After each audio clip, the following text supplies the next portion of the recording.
Checkers because Checkers is usually northern and Rallies is usually southern, but it's the same company. Yeah, I'm noticing. I could be wrong. We haven't had one for a while. Oh, it's there. I just heard myself. It's there now. Stevie, thank you for the 100 bits. Powder, thank you for the 550 bits.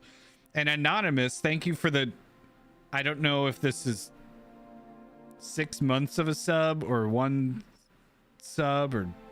Anonymous gifter gifted 6 months of tier 1-2 stream elements. That's a confusing way to say that, but thank you for a lot, Anonymous. Holy crap.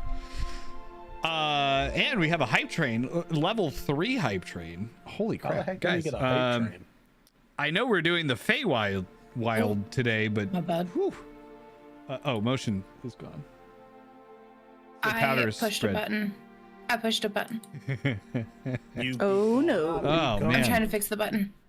Yeah, so I don't know why the audio is not working. I had to switch it to itself to make the audio come back. So now we have audio. See, this is why you gotta hire somebody to prep for everything for you. It's prepped. I just had to switch it to the same audio source. Steve, I just need Steven to know that they have eaten there with me. Dude, Boston Market though. Oh. We lost all of our Boston markets. Yeah. It's so sad. That was my favorite place. I hated Boston Market. Oh, get out. There was never any near me. Like they were all towns. Yes, there was. over. So maybe it was Rally. Everything's broken. There was one The in one our I knew town, of. I think, or at least like Not- 1 or 2 towns over. There was one I know about 40 minutes away. I don't know. Maybe that's the one I'm thinking of. It might be. All right, Yeah, it we shut got D&D down. to do. Wow. Enough chicken. I mean, chicken's good. I mean, we can talk more Enough about of chicken this. later. Anyway, welcome back to the stream, everybody. We've been gone for, well, actually, we haven't been gone for over a week because we had the Q&A session last week, which was a lot of fun, and I would love to do another one of those sometime. Stevie, by the way, gets to roll on the table, so I don't know if you have dice to roll on, or I could roll, or Cheese can roll. I don't have any. Would you believe I don't have any dice?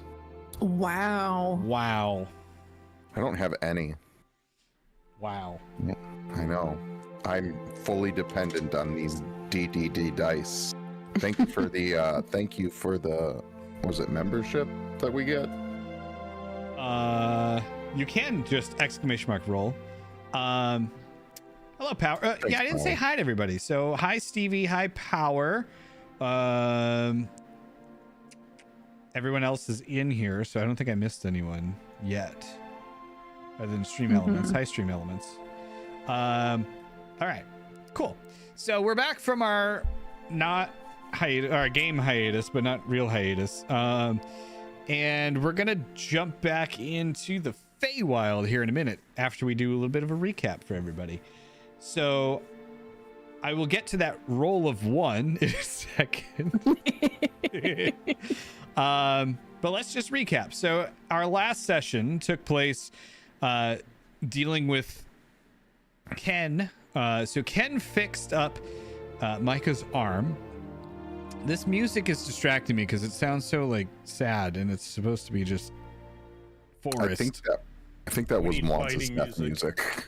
That wasn't actually Mwanza's death music, but it does sound like it. I have them in completely different folders, so. Anyway, so Micah's arm was fixed up by Ken. We had a little bit of a chat with Ken's family and then went out to look for the gladiatorial arena to test out Ken's new super powered companion, Dawnbringer, right? Yes. Yep. Okay. So that was when we found out that Ken, guys, thank you for the level 2 hype train. Holy crap. That's where we found out that Ken was on his last shot to try to get into this robot gladiatorial league. So leaving there, we wandered out into, I feel like I'm missing something. Am I missing something of that session, or did we just chat a lot? Hello, Bagel. We chatted a lot. Okay. We did chat a Chatted lot. a lot. So then we Hello, headed out Bagel. into the wilderness. We were going to go back to.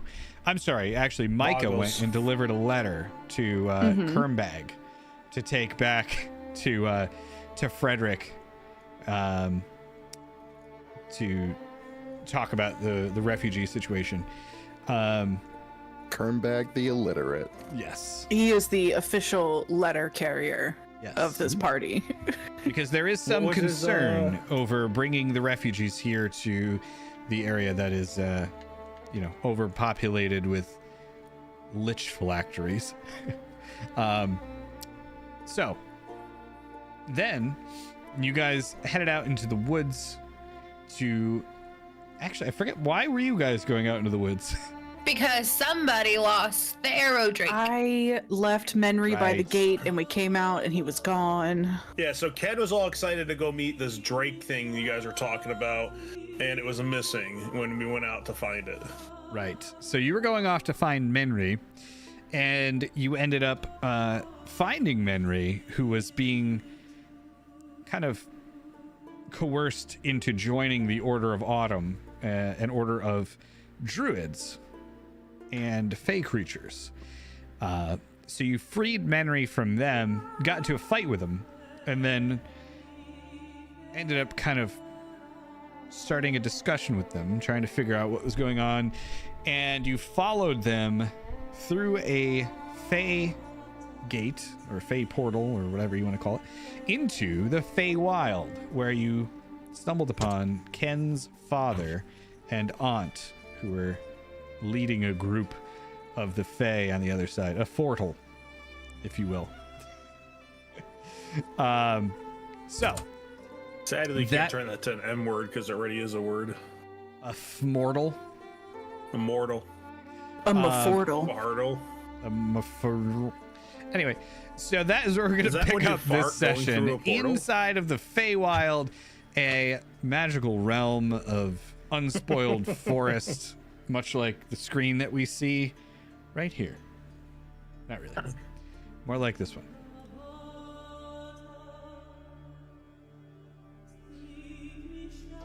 And I guess we'll go back to the peaceful woods. All All right.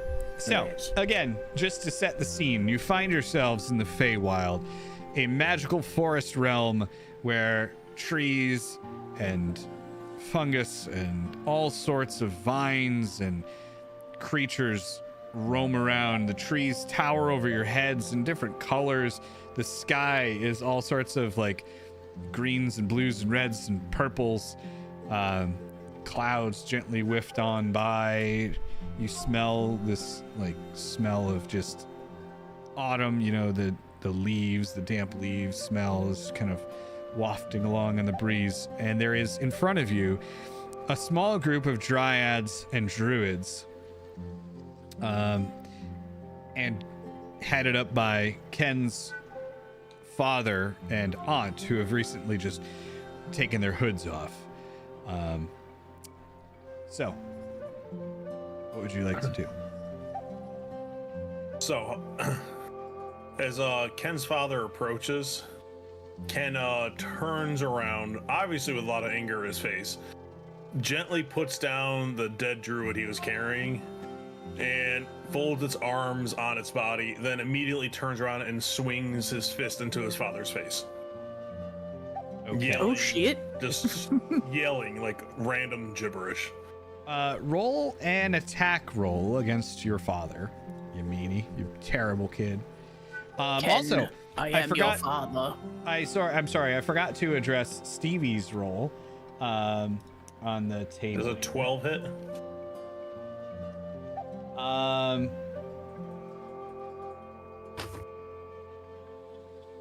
Yeah, we'll say that hits.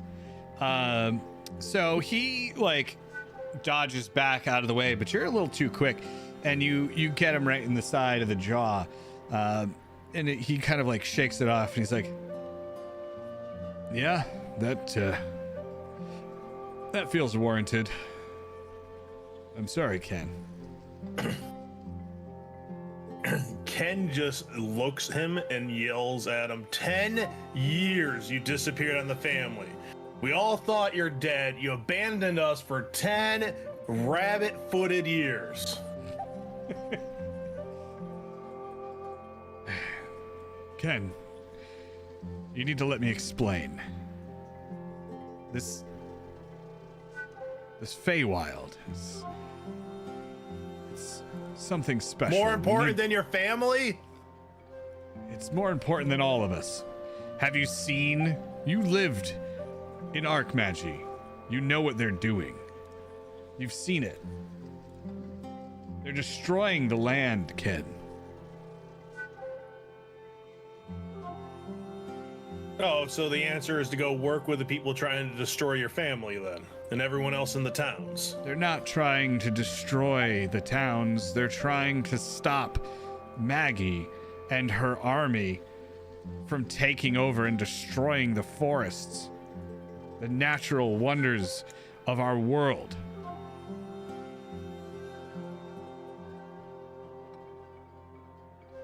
So the best answer is just to attack people and fight and everything else? And run away from your family? We do what we have to, Ken. And then at that point, your aunt is going to step in and say, Ken,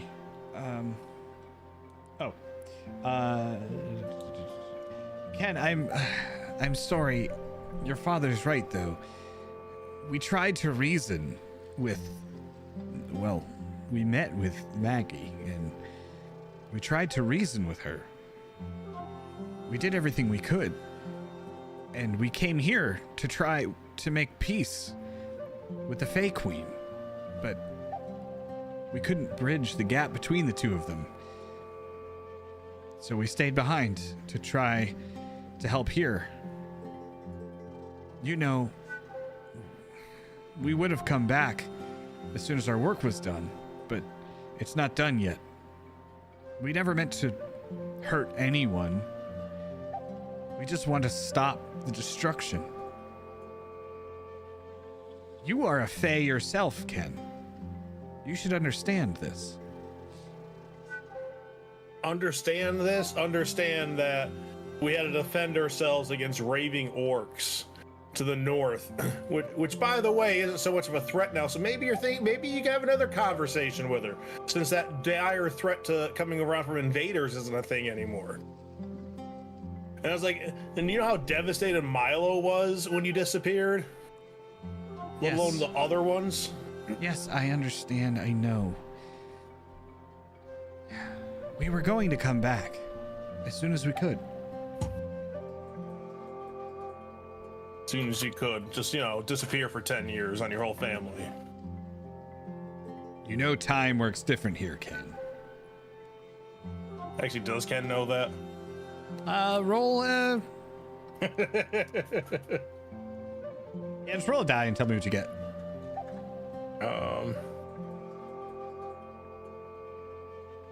20 roll.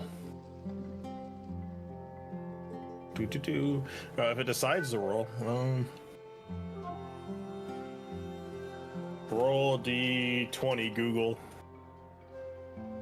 gave me a 12 because whatever reason didn't roll on the thing. You got a 12? Okay. Yeah, Another 12. I had to roll on Google because it didn't roll in the app for some reason. Okay, well, yeah, so you... Sorry, I'm trying to do a couple things here. You do know that. Okay, so Ken just kind of looks at him. Oh, so yeah, that's just the excuse. So it's perfectly acceptable you abandoned us all for 10 years. Yo, you're over here fighting this fight to protect the Feywild and everything else, but you don't bother coming to even get your family. You just leave us back there with the orcs and other things coming at you. I don't know what you want me to say to you, Ken. It's bigger than us. But a real I'm good sorry. reason why you wouldn't even be bothered to come out of here and come talk to us. We couldn't. Oh, you can't leave the Feywild. You're stuck in here. We're not welcome back home anymore. Why? Did you try fighting Archmagi or something? You try hitting on her or hitting her? The last time we came home, the automatons perceived us as a threat, and they attacked us. So yes, we have not been able to come home. In all the years I've been running around the woods doing different experiments and things, none of your people magically never saw me until the other day when I had the vampire soul lord over here with me. Well, today. Vampire soul lord. What is a vampire soul lord? I don't know. He eats souls or something. I don't know. Micah will just be cackling in the background at this. Pause I'm for just 2 kinda, seconds. like, So holding. our next skill check or investigation check has advantage, courtesy Okay. of Stevie, and also Beefy. Since you had a sub, if you would like to roll a d10, let me know what you get. Sorry. I'm still very hurt, and I'm like clutching my stab wound and just like elbowing Micah to shut up. Micah will try to stifle her laughter, but it's not going very well. Ken steps to the side and points over at the I think you said she looked, what was it, summery or fall colors? The fall colored elf? Yes. The orange one? Points at her. She's the one that said that her soul was disappearing. Then he said something about there being cursed or something. Which, mind the way, I look over at Mazaro. You put my family at risk. You stayed the night over our house, our hospitality, and you put us at risk. You were only at risk if you died. Did you die? But did you Go by die? my father now. Sounds like there's a chance. You'll be It'll be fine. Just don't die. I can bring you back to life, sort of. Ken just gives you the meanest look when you say that. Stop doing that with the bodies. Just know that it is in our and your best interest to always keep you safe. And that is our goal for everyone we're around. Most of us. That's most of our goals. I'm just gonna look over at Mazzarello Micah. and myself. feeling a little targeted. And I'm just gonna I'm gonna be doing that Peter Griffin because I still have like a stab wound. Oh gosh, you do. And I'm just like, this is a very touching family reunion. I don't want to interrupt it, but I'm gonna pass out now. Mr. Ken, I don't feel so good. I don't feel so good, Mr. Ken walks over to you, Mazzarello, and he just slaps you on the chest. Ouchies. Cure wound. You know what? I deserve that. You take 1 damage and get healed by whatever. For some reason I can't cast it, but it's 1d8 plus whatever my spell modifier is, which I think is 3. So 1d8. Let's see. I don't know why it doesn't want to work, but all right. Oh. Let me try to roll. This is just a test roll to see if it's working for me. Over. Let's to everybody roll. test it. Did not roll. I'm gonna refresh. Oh, they're all rolling for me. Mm. They're Oh, rolling maybe I on the need to stream, Yeah, I but I see don't see everybody. them rolling in the VTT. I Well, see. Once I refresh, I can And- see the rolls. Yeah, Ken got Okay. 4, 16, 6, 15, 16, 11. So you're gonna heal for whatever 4 plus 3 is 7. Well, you Is rolled a that- 6. You rolled. Oh, okay. So what am I healing for? 6? 6 plus 3, 8, I guess. Okay. So I still have math. Okay. You need Thanks. some good berries. 6 I need plus to 3 is sleep. 9, by the way. That's fair. Ken literally goes, "You need to sleep. I need air," and he just walks off the direction Yeah, he but came from. We Isn't should. it -1 because Jesse said I took 1 damage? Yeah, so it'd be 8 instead of 9. Yeah, My spell modifier is 3. I rolled a 6, so it becomes out to 8. yeah. We should take a little nappy nap, though. Actually, Yeah, I don't want to just like. I was just gonna be dramatic and pass out.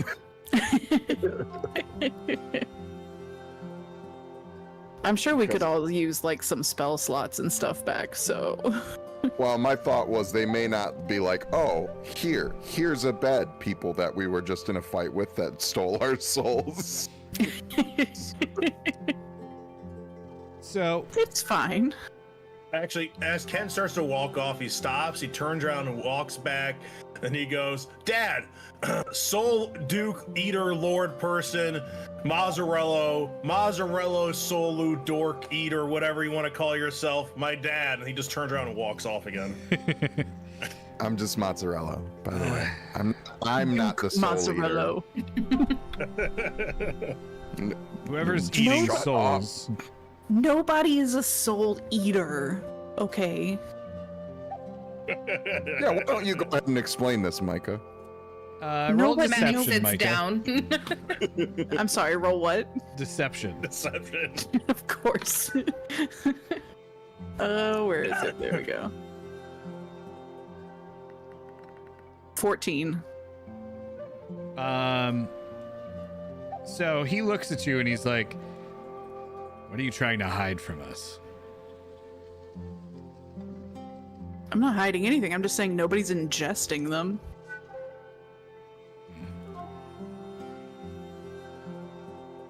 He's looking at you kind of quizzically, and he's like, "Something's up with you." How tall is he? He is. I'm gonna let Probably Patter answer that. right around Ken's height.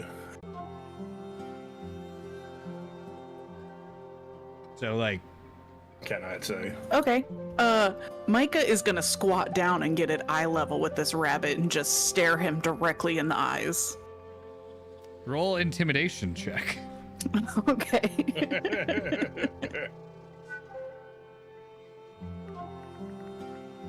I'm intimidating as hell. Oh, he's like, "All right, fine. We'll talk about this later." Sure. Micah, could you try not? Could you try just? What's I'm the in so much problem? pain. Could You you just need- not anger the people that have me trapped in their wibbly wobbly dimension? Wibbly wobbly dimension. We're all here with you. It's okay. Okay, I trust. Finish that sentence, tr- please. So he I looks back at trust the remaining Maddie. dryads, and the druids and the other, the kind of fey-looking elf that you followed back in here.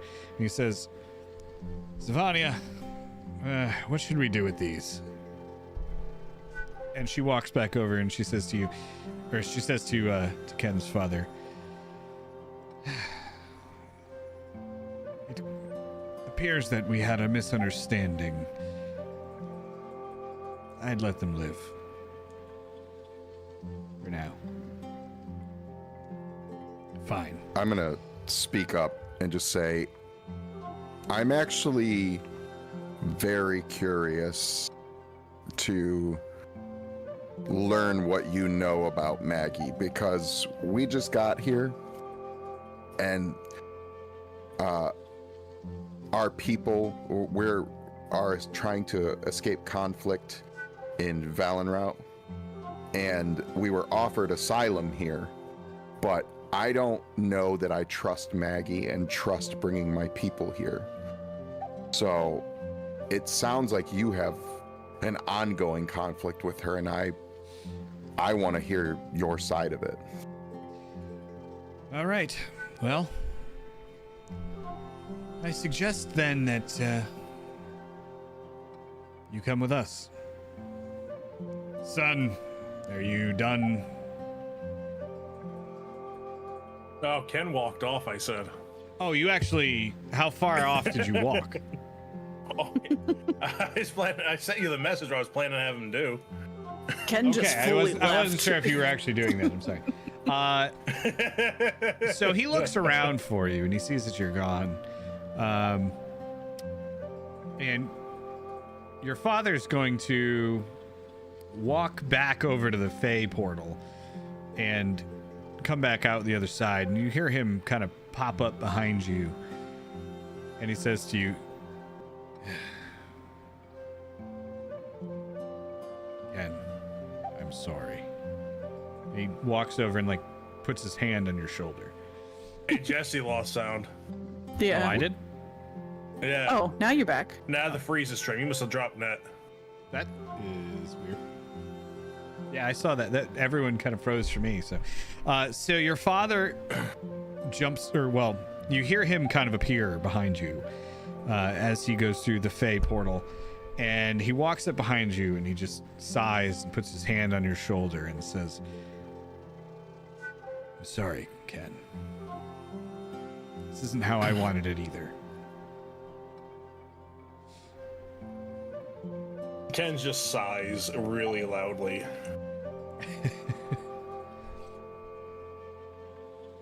He's like, I don't have anything to say on it right now. I wanted to come home. I was hoping we would be home soon. But this conflict seems to be never ending. Your friends want to meet the Fey Queen.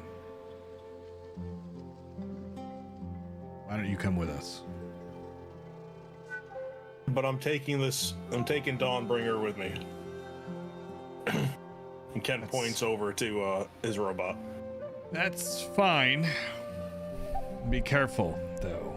You don't want to offend the Fey creatures.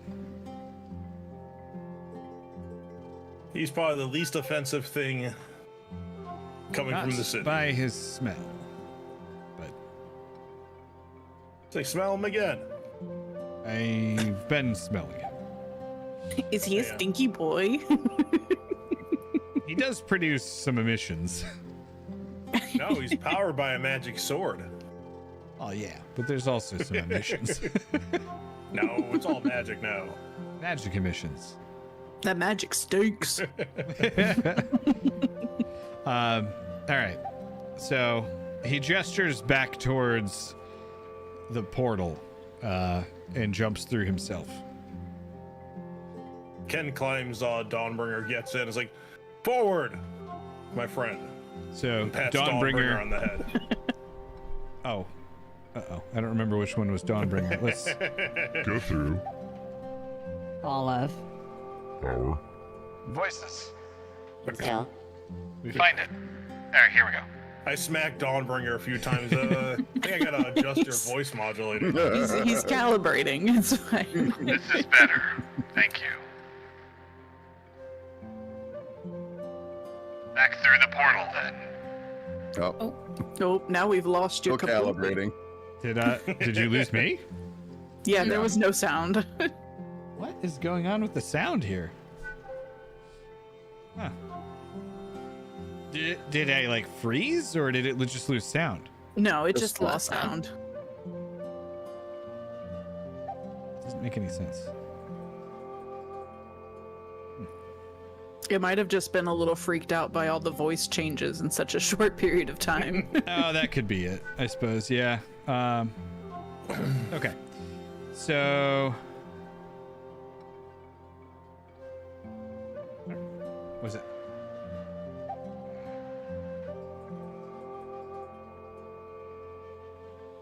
So he's going to say to you,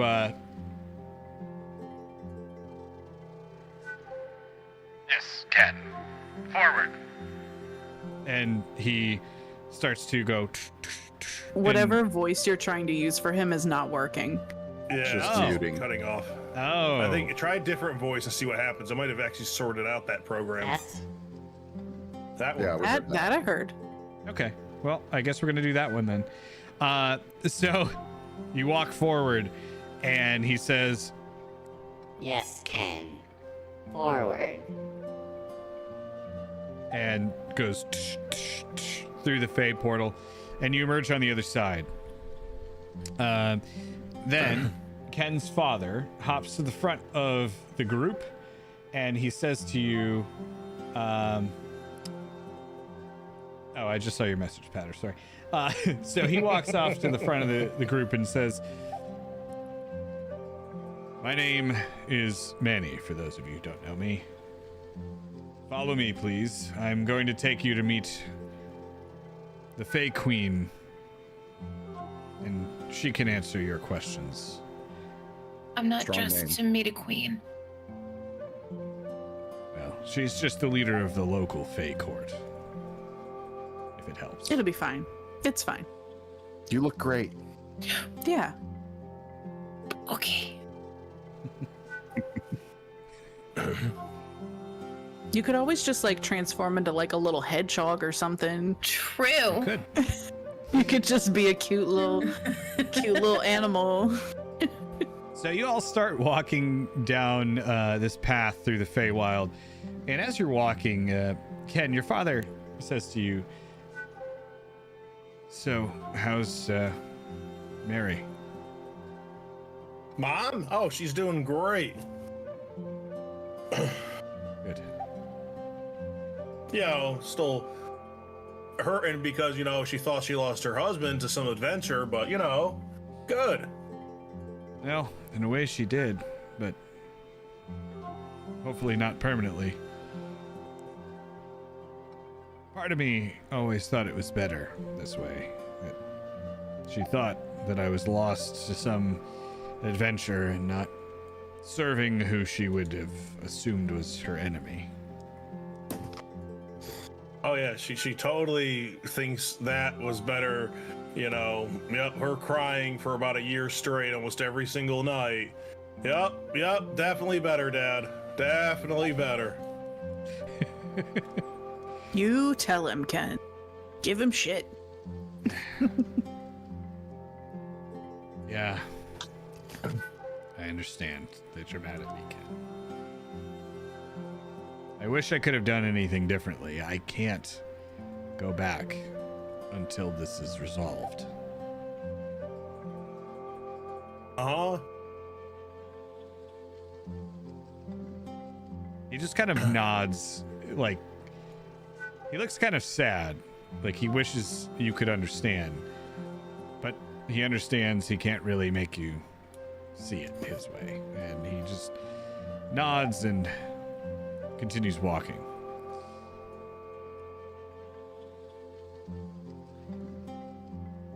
You know, So- Dad, there was a time something like this, and I pat Dawnbringer on her head, you would have absolutely loved. I do love it, Ken.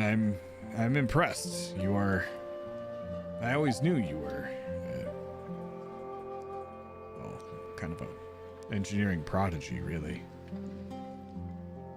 Ken then looks over at Mazzarello and says, sorry, I think I cut you off. What were you about to say? I don't remember. I think I was gonna ask Manny what before we meet the queen, what his read on the situation is. With Maggie, you mean, or the Queen? Just with Maggie, with Archmarch. Archmarch. With Archmagi? is the whole, like, I'll call it a continent, maybe it's more like a country called Archmarch. The country is called Archmagi, and Maggie's name is Maggie Armashi. And we were in the Dumpstead. Dumpstead. Okay. Oh, dump. Mm-hmm. The dump. Okay. The dump. So just in general, like, I'm getting the sense that the Order of Autumn is not necessarily the evil organization that we were led to believe it is, but also, you know, there's always elements of gray. Yep, totally not evil organization that tried to brainwash your dragon. Yeah, that's why there's elements of gray. So They did try to brainwash our dragon, Manny. yeah, that may have not been the best move. They found the dragon outside of Dumpstead, and they were concerned that the people of Dumpstead were going to take advantage of such a majestic animal.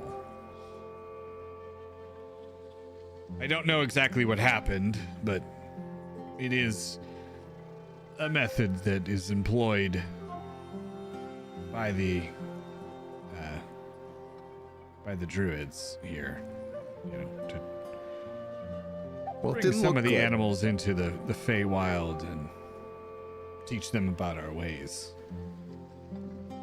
Do they stay brainwashed once they're here, or what's the No, like? Okay, it's not brainwashing per se, but I could understand the similarity. okay. Oh, God. Yeah, so I have a lot of discomfort with the whole, I don't know what you call it, tax or whatever, the whole lose a limb. By the way, does Manny have all his limbs? No. Although I will let Powder tell you which one he's missing. Sorry, I got a cat that was digging her claws into me. See? Nature isn't always nice. Well, she wants attention. It's like, now's not the attention time.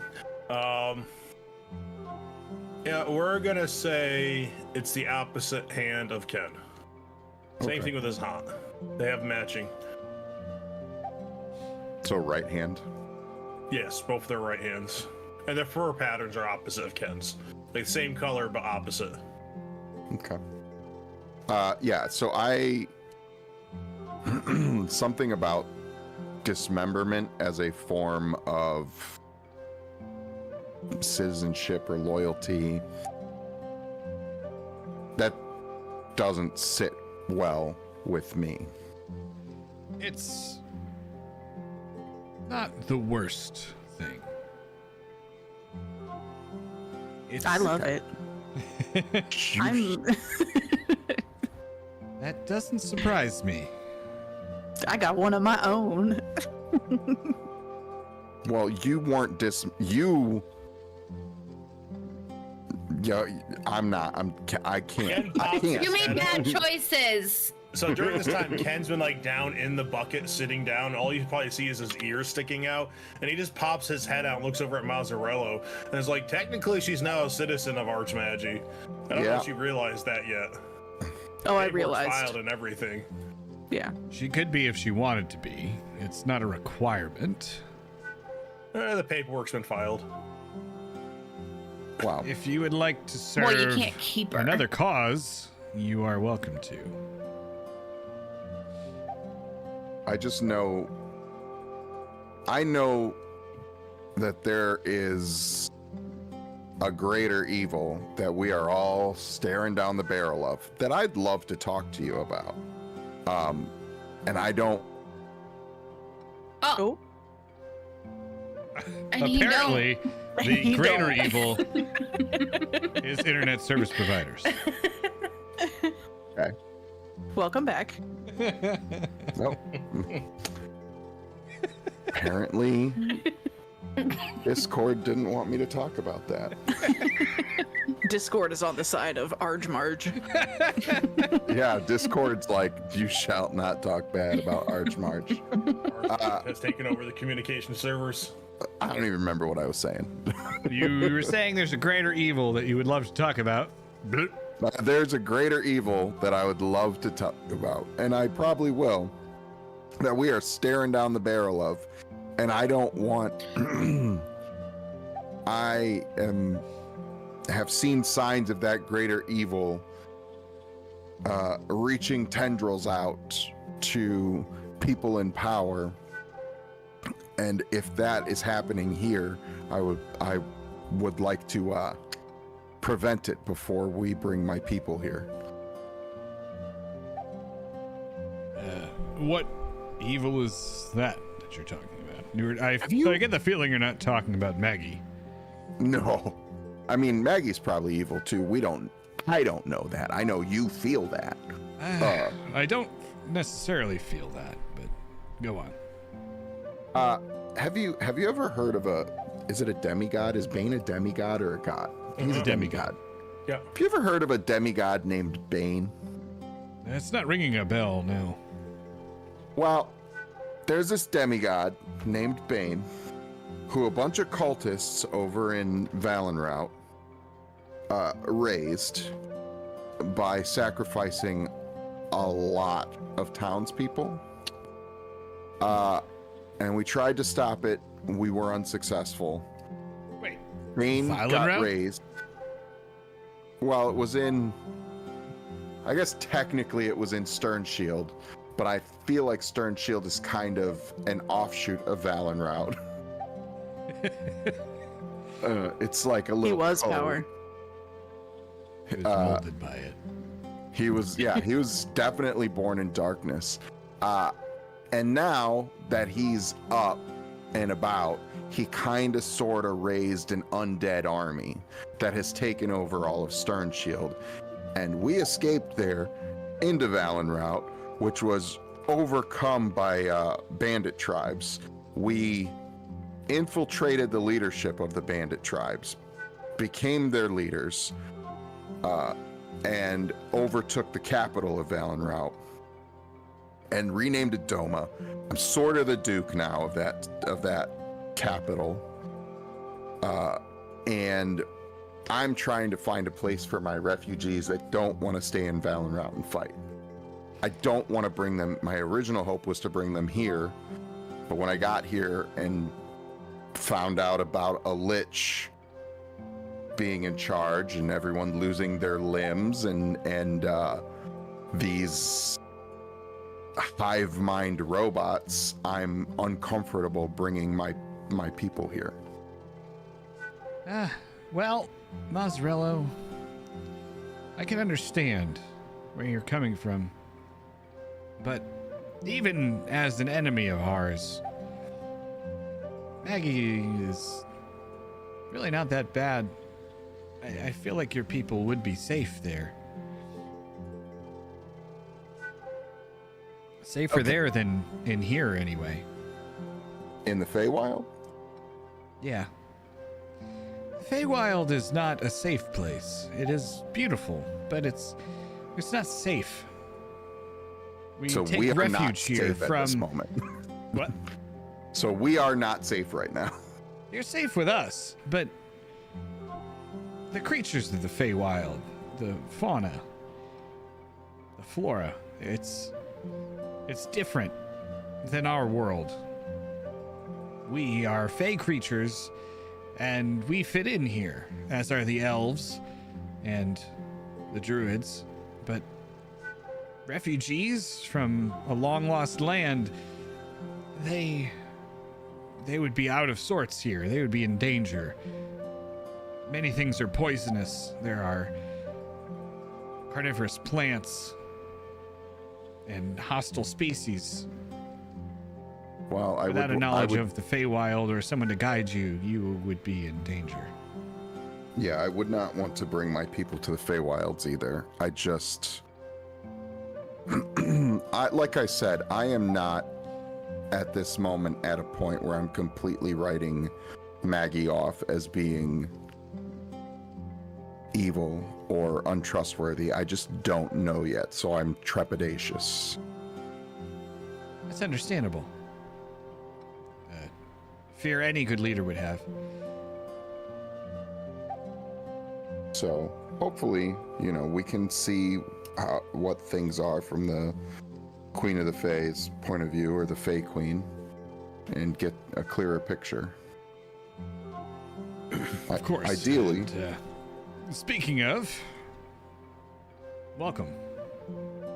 And he gestures out to this area that is, a large, beautiful, laid out, elven architectured city with these like beautiful orangish shingled roofs and perfectly manicured little areas of like flowers and shrubs and plants and things. And he says, welcome. Hang on, I'm going to activate the scene, and here we are. It's so pretty. So I want to live pretty. here. Ken cast Maddie's just fireball. like in awe. Did you just say Ken casts fireball? Yeah. Ken doesn't have that, but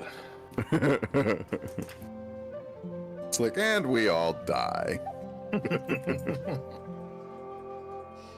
All right. So as he walks in, he says to you, welcome to Tellera. It's our home away from home. And he kind of like shyly looks up at Ken for a second and looks back to the rest of you. Here we are. We live under the rule of Alaralel and her Fey Court. You are welcome in the city for now. If you wouldn't Ken mind. definitely. What? I said Ken definitely threw his dad a sharp look when he said his home away from home.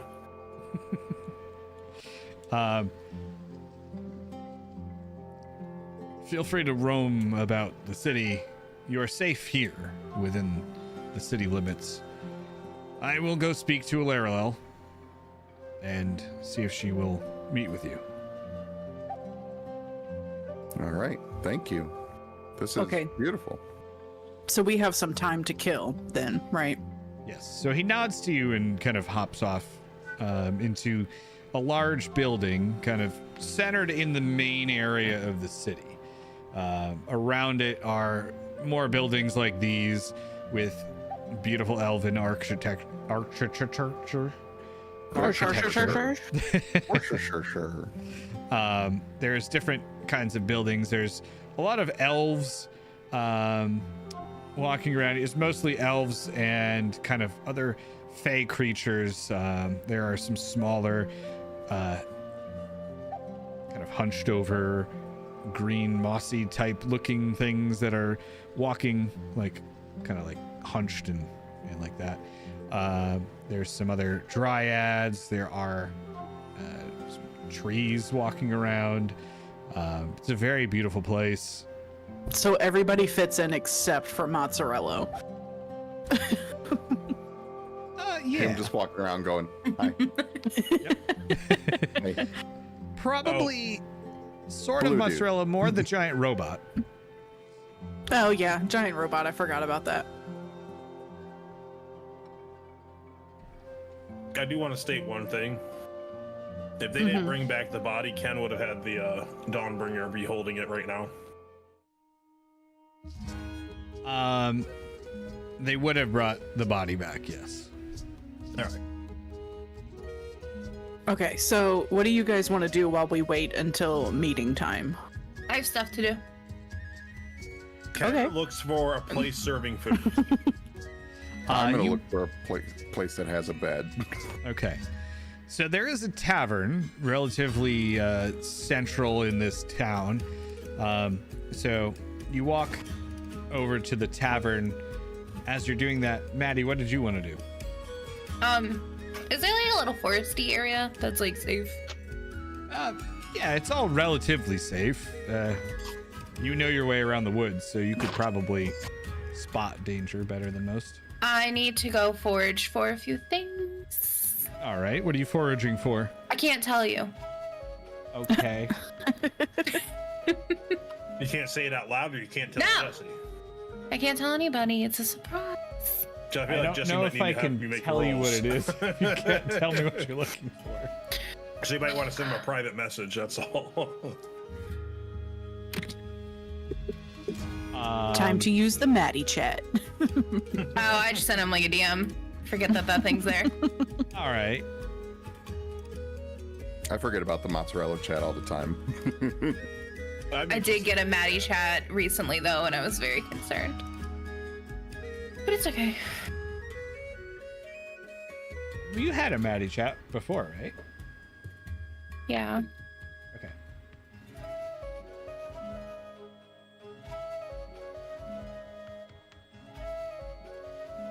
So.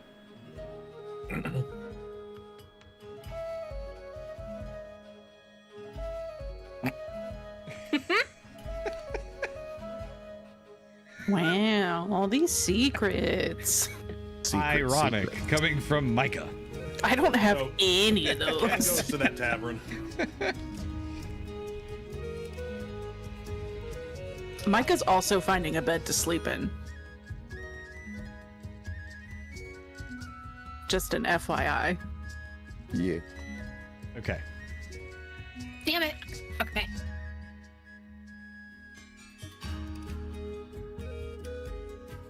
I mean, not damn it. Everything's perfectly fine. Oh, I should probably go to sleep. I just saw my health. Oh. It's Yeah, alright. I think it's naps are important. I'm actually okay. I just don't have anything to do. I'm 7. I'm definitely gonna nap. Should I roll with advantage? Because Yeah, go ahead and roll with advantage.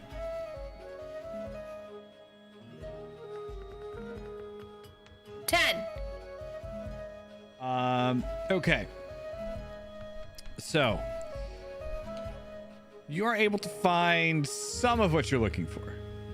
Cool. About half of it. All right. I'm gonna go to bed. Okay. So Thanks. you guys, yeah. So the rest of the group is over in the tavern and getting acquainted with the locals there. So we'll swap back to you guys. So Mozzarella and I almost said Monza, Ken and Micah, you all walk into this beautiful white-walled elven tavern. What are you doing? I jump I'm gonna out, see if we can rent a room. Okay. Several So- rooms. We're not all sleeping in one room. The architecture kind of swirls around the room. There's tables knotted in between, like swirls of bark, coming up, like going up to different levels and moving in weird ways through the room. Like there's not just one floor, it kind of swirls and weaves in between different levels. In the back of the building, kind of in the middle of the grade, I guess. So I don't know if that even makes sense. You know what I mean? Is a bar and a bar keeper. You walk up to him and he says to you, "Ah, welcome. You don't look like you're from here." We're not. We are not. That's good observation. This is beautiful. Your place is beautiful. Oh, thank you. It's, well, it's been here for a while. It looks like it. Had lots of time to work on it. Let's put it that way. Do you have rooms? If, like, we're kind of very tired. Rooms we don't have, but if you look around, there are beds. Just kind of, honestly, that's fine. That's perfect. They're just like out in the open, like Yep. just. There are different kinds of platforms with different beds on them that you could walk up to, and they're separated by different kind of ramps and stairs. So they're not enclosed at all. They have some privacy screens around them in some places, but overall, no, they're not enclosed. Why? That's Do you weird. need some privacy No. or I'm just. something? No. I'm just concerned about sleeping in the middle of a tavern. Okay. That's fair. Mozzarella doesn't care, and he's just gonna literally just fall into one of the beds. Okay. So as you... Oh, I'm going to unpause it so it doesn't have the big pause thing on there.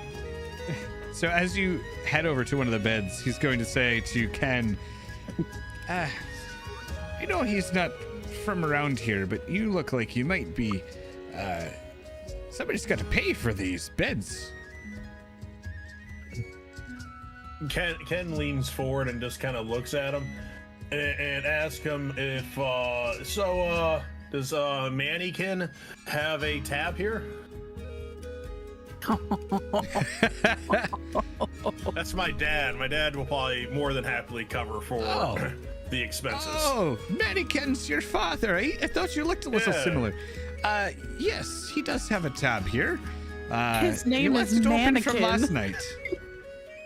Yeah. Sorry, I'm laughing at Mannequin. Oh. Mannequin and Munchkin. There is a naming scheme of Ken's family. I started it last night with him. I wish I thought of it sooner, but So he says, yes, he's got a tab open. Yeah, sure. Any son of mannequins is welcome here. And your friends. Take any beds you want. I'll add it to his tab. I am also gonna go collapse in a bed at this point. Have And I he starts caught kinda- up to be in a bed? He starts scrawling down on the piece of paper 3 beds, or 4 beds when he sees Maddie come in. Sweet. Actually, I'm sorry, Maddie would be a little bit later. So as you walk up to the counter, he would say to you, another one. You seem like an outsider too. I haven't seen you around here. If that's true, 3 of your friends already took beds, so you can feel free to take another. I just want to make it clear. Ken's not actually sleeping. Ken's was going to be asking him something else. Oh, I'm sorry. So the others all take beds. And you are going to ask something else. What are you asking? Oh, I'm gonna say, what kind of food do you cook around here? I wanna check out your kitchen. I wanna do some cooking. I wanna learn some of your recipes. Oh, well. All right. Of course. You're you're talking to the master chef of the area. At least, I think I am. Come on back. And he gestures you to come back behind the counter. And you can see that there's another set of stairs going down to a lower platform, and there's all sorts of different cooking implements back there. Mostly different kinds of vegetables. There is a stove, and there is some stew going on there. And he says to you, all right, so what we got here is a simple stew. It's all vegetables. We don't cook a lot of meat around here. Something you might be used to. And scoffs. Meat? No. No self-righteous bun would ever eat meat. All right, that's probably better. Looking at you and, not wanting to say like you're a rabbit, but so he shows you a couple of different recipes that involve some kinds of spicy peppers and lettuce, mushrooms. There's a lot of mushrooms back here. And actually, he teaches you a way to differentiate the poisoned mushrooms in the Feywild from the safe ones. And it's very odd. Like, these mushrooms aren't like any mushrooms that you would have known from wandering the woods around Dumpstead. So you can add to your character sheet somewhere that you are proficient in finding or foraging for food in the Feywild. Okay. Nice. Fancy. So Ken after is you guys, resident mushroom finder. after you guys spend some time cooking this stuff, he's going to hold up like a ladle and say, all right, here, give it a try. Yeah, come on. Oh, I give it a try. What do you think? delicious. Yeah, I knew you'd like it. It's one of the most popular recipes around here. I can see why. In fact, there's 3 bowls of it on your father's tab from last night. I got a feeling I'll have a few more tonight.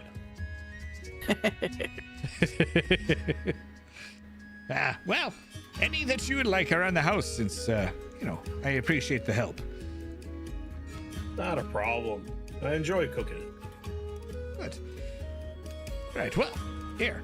And he hands you a bowl of it, and, you go take it back up to the counter and eat it. The rest of you all get a short rest, but I need you to roll a Constitution saving throw. What? Okie dokie. Before the rest or after the rest? During. Okay. Const. 9. 21. 21. Hang on, Constitution. Sorry.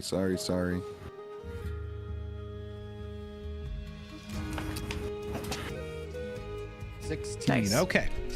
So all of you 23. are fine. And you wake up in about an hour feeling pretty refreshed. So you can use your hit die as appropriate.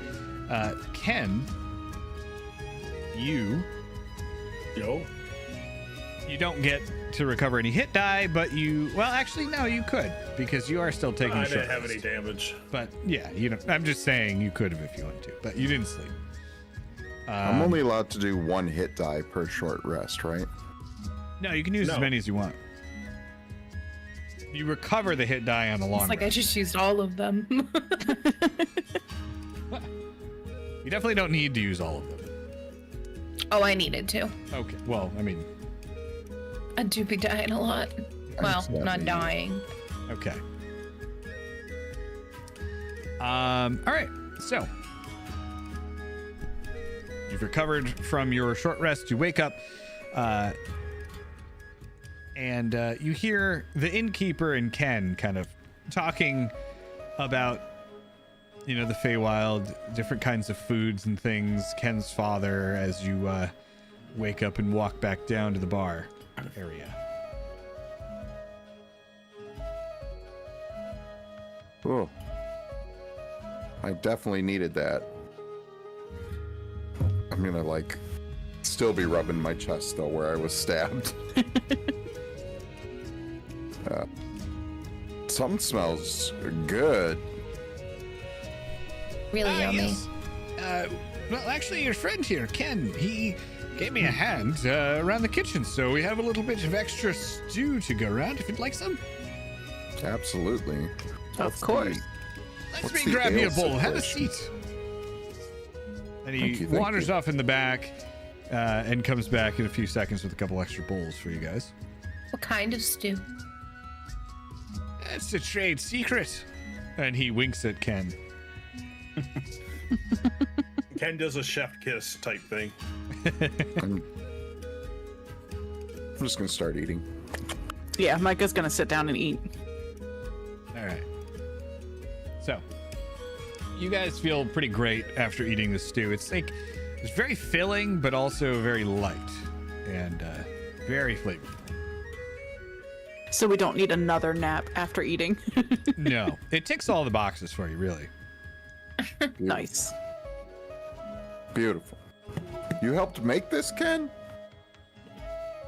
Ken's like, you've eaten my food before you ate it? He kind of stops the guy. I guess it would still be this morning. Maybe it's not out there. Ken starts rubbing his chin. We have to get the recipe from Millie. Oh, yeah. Yeah. Good once again. Ken's like, wait, recipe from who for what? Millie. Who's She's our friend from home. She's a good cook too. Oh, I gotta ask her to teach me a recipe though. Oh, And her husband, Wait, Jacques Cousteau. is Jacques still alive? Yeah. Okay. We saw him They got not long married. ago. But I do we're remember there planning was a to get- combat where he died, but I think he got revived. Yes, he was helping you fight in Oh. the fight with Doma. That's when we realize how hot he is.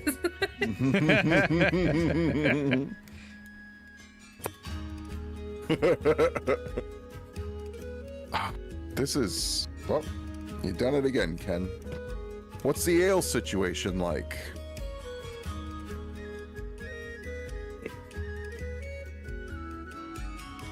In this You asking Ken or bar. the barkeeper? the bar. I mean, unless Ken knows what kind of ale the bar serves. Sorry, I just heard Ken, and what's the ale situation like?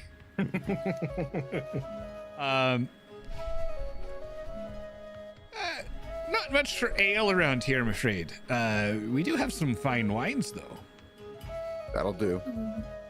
Ken kind of looks around that, or we could have some beer. That'll do.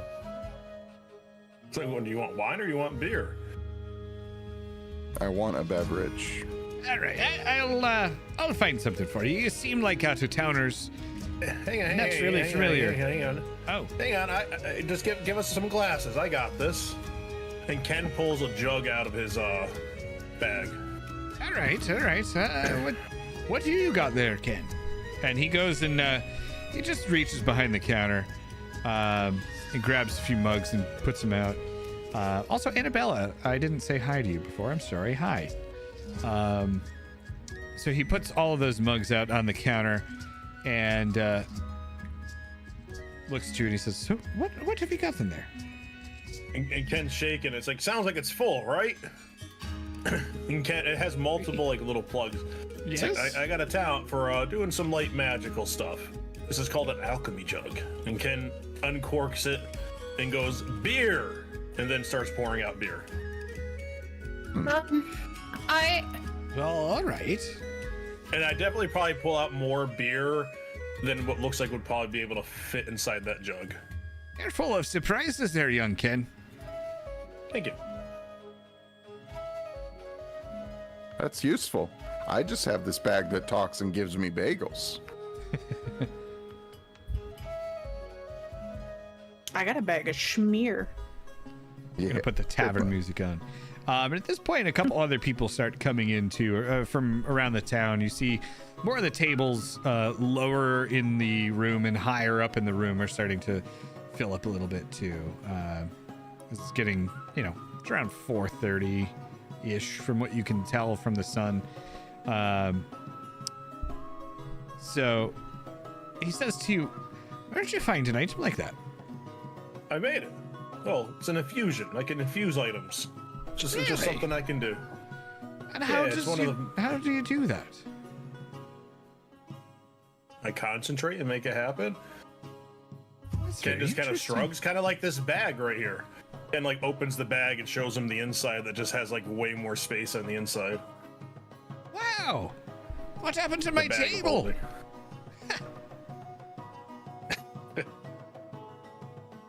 Ken looks like I probably could fit it in there if I didn't have all this other stuff in there. No, that's all right. I don't know how you'd get it out. You stay here, enjoy your beer. I have to go check on some of the other tables. Ken just looks at him with like a side eye, kind of go like, "You have no one working here?" No, I do. I have Traven. He's not here yet, though.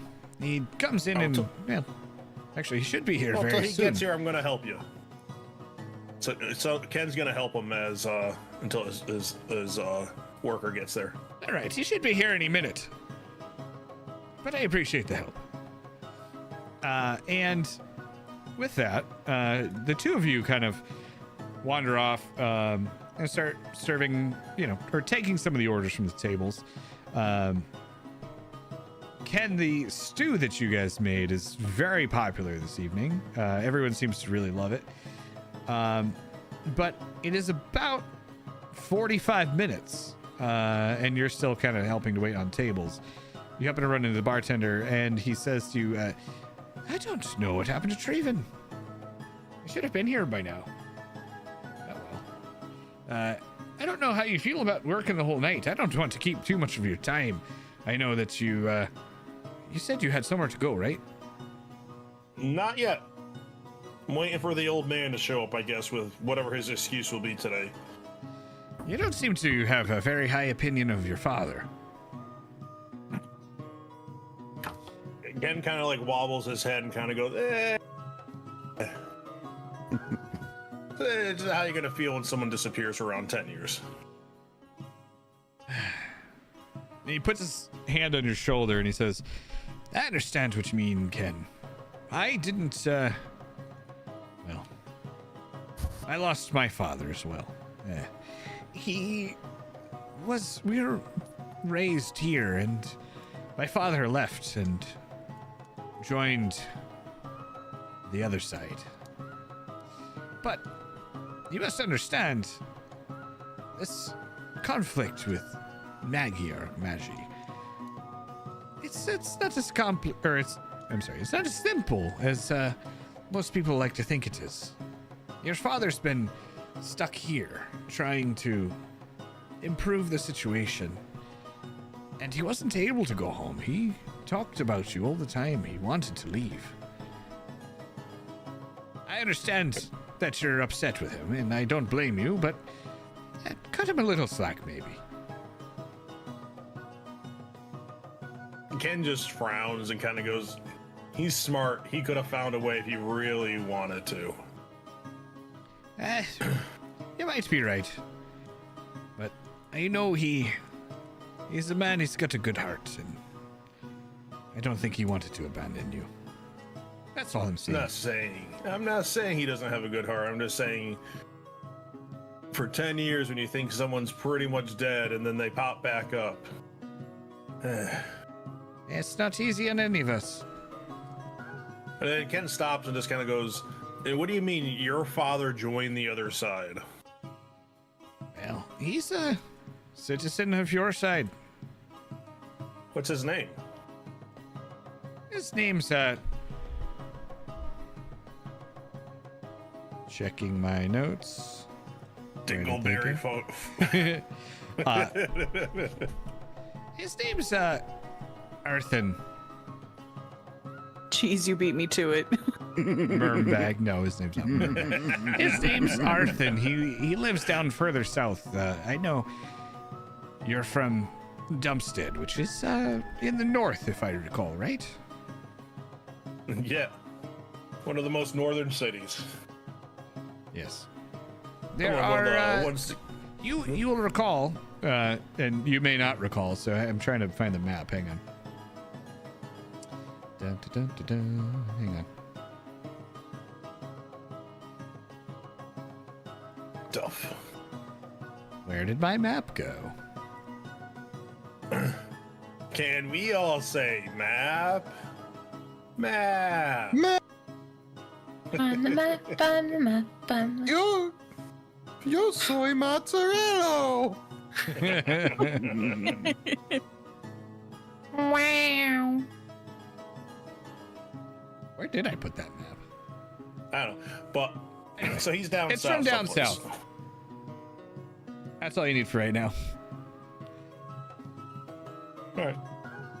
Well, Ken just pats him on the shoulder and he says, I guess we both have dad issues. Kindred spirits and all that. No wonder why I like cooking so much like you. Yeah. And he laughs. Oh, And he's there like, it I is. think we should get back to serving everyone too. I think that mozzarella's starting to get antsy. Just sitting, so he's probably gonna help bus tables, maybe use some shape water to get some dishes cleaned and dried. So the place he was talking about was right in the middle there. It's called Galadagoth. A lot of goth. Oh, right in the middle of smack dab in the middle of a forest. Yeah. It's the you would know that is the elf like capital of the area. Okay. Well, okay. Okay. Okay.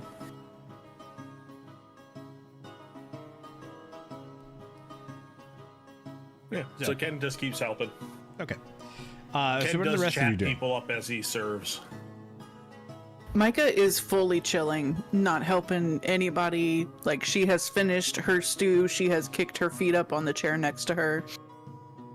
Just waiting. Can Maddie go look for more stuff? All right, go ahead and roll investigation again, but this time you don't get inspiration. Or, you don't get advantage, I'm sorry. Well, that's fine, because I won 3 inspiration. You did. Maddie's gonna get the stuff. For anyone watching who's not aware of our situation, we have a max of 3 inspiration with more ways to spend it than usual. It's our homebrew rule for inspiration, which if you're on Twitch, you can see under the stream. But sometimes Did that just roll? for funsies, it did. I can get a 6. Yeah, you got a 6. I'm So using sometimes inspiration. for funsies in the Discord, I will offer people inspiration for, I don't know, trivia or something. So that was the Yeah, case you here. gotta So lose it, anyway, though. you're using I the lost inspiration, mine. I assume. Boom. So you get a 20, which means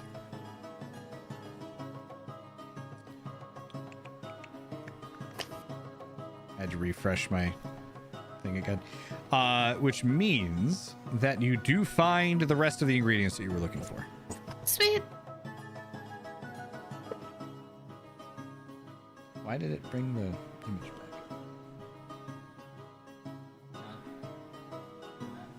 I said clear images and it didn't. Okay. Now I want to know what evil plan Maddie's up to. I just need you all to know that my chihuahua was just on my lap, and it must be shedding season. I've never seen this much hair on me before. I didn't even know Oh my He shouldn't God. be shedding now. It's winter. I know, but he definitely is. Holy cow. I'm gonna have to like change these clothes. Exio's a little backwards. It's okay. That's fine. But look at that face. Sorry. Maddie, roll a perception check as well. Why? No reason. 10. Okay. Okay. No reason we need to think about that anymore. All right. So you head back to the tavern, and you are going back in and meeting up with the rest of the party. Cool. So, after a couple minutes of sitting there, Ken's father walks back into the tavern and he says to you, "All right, where's Ken?" I'm probably like 5 stories up, or whatever, like a top floor, serving people and laughing with somebody, chatting them up. But he's asking the rest of the party. I'm just saying where Ken's probably at. He's in some weird spot. I'm just kind of like looking around, like he was with, what was the bartender's name? He told us. R something. Brumbag. Oh yeah, it was Mernbag. I'm just looking around, like he was just here. He's been helping the bartender serve food. Ah, yeah. All right. Hang on, I'll find him. Meet me at the front of the building, I suppose. I'm gonna go find Ken. I'll meet you there. We're ready. We're ready to go talk. Let's go. Let's go. All right. So, It's me, a mozzarella. Ken, after a couple seconds here, you find your dad comes up behind you. Says, "Ken, ready to go talk with Alarel." Oh, I keep saying Alarel. It's Alarel. Alarel. Ken kind of looks around and looks down over at the bartender. Your guy show up yet? And he looks around. He's like, "No, but it's fine, Ken. Don't worry. I got it here. Okay. Thank you for your help Yes. today. I really Anytime. appreciate it." And he looks up at your dad and he says, "But what's your dad's name again?" Manny. Manny. Manny. I'm stuck on Munch. Manny, your son did a great job helping me out today. Consider your tab closed. Wow. Ken kind of frowns. So you guys all head out of the tavern and you meet up in the front. And he says to you, all right, we're going to go meet with Alarel. She is the queen of the local Fae court. She's very friendly. She has a lot to say about Maggie. She can probably answer all the questions you have. But be courteous. Remember, these are Fae. They're not the kinds of people that you're used to dealing with. Is there any etiquette we should keep in mind? Like, should we curtsy? You are a duke, but not of this world, so I would say yes. Keep to the customs of the Feywild. Your titles are less important here. Yeah, that's fine. What is the custom? Like, do we bow? Do we curtsy? Do we spit in our hand and shake? When you approach the queen, you need to approach crouched. Kneel down in front of her and do a curtsy. She will appreciate that gesture. Okay. All right. Then you may rise and talk as normal. Okay. She does know that you are outsiders, and she'll be a little more lenient on your etiquette. Good. Okay. Well, I'm looking forward to meeting with her. All right. So, you guys head into... I don't have a scene for that one for some reason, so I'm just going to leave it on this one. But you head into the... You head into this large building made almost entirely of oak wood. And you are hit with this like overwhelming smell of like tree sap and leaves and all different sorts of fall smells. You notice that there are orbs of glowing light and like little dancing fireflies instead of the normal like torches or something that you'd be used to in here. The room is pretty well lit. It's not like super bright, but as you approach, you go through like different rows of dryads who are hanging around and different druids. There are, you know, other sorts of fey creatures. Same thing in here as you would see outside, but you know, these are obviously guards of the area. And as you walk towards the back, there is a large, like there's two large platforms with trees growing out of the ground up through the platforms, and like you see the leaves branching over both sides of the room. There is a gigantic wood table with chairs all around it and benches behind that. And behind that is a raised platform. And there's a large statue of a moth sitting on a tree log behind what looks like a very tall elven woman with antlers coming out of her head. And next to her is a large white stag on her right, and on her left is a shorter, kind of masked, antlered figure with flowing green robes and a staff. So as you approach, Ken kind of walks you up the stairs and introduces you, and he says, "Lady Alarel, I have with me Mazzarello, Duke of Violenrout. He is a member of the material plane, as is his traveling..." Oh, sorry. as are his traveling companions, Micah, Maddie, and my son, Ken. And I'm No, just like, munch. He would say munch. Munch. Munch, sorry. Please I'm just welcome them bowed into your really low. court. Sorry, jeez, go ahead. no, I'm just saying I'm bowed really Okay. low.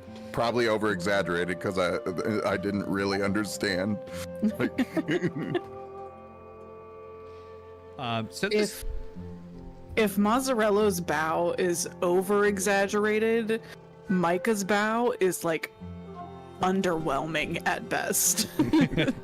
So You kind of I make just up wanna for each stay, I wanted to say this, but you kind of were talking a bit. I wanted to say on the way there, Ken grabbed some stones and stuck them, made them smell like pretty flowers, and tucked them into Dawnbringer and told Dawnbringer to follow his lead once they got there.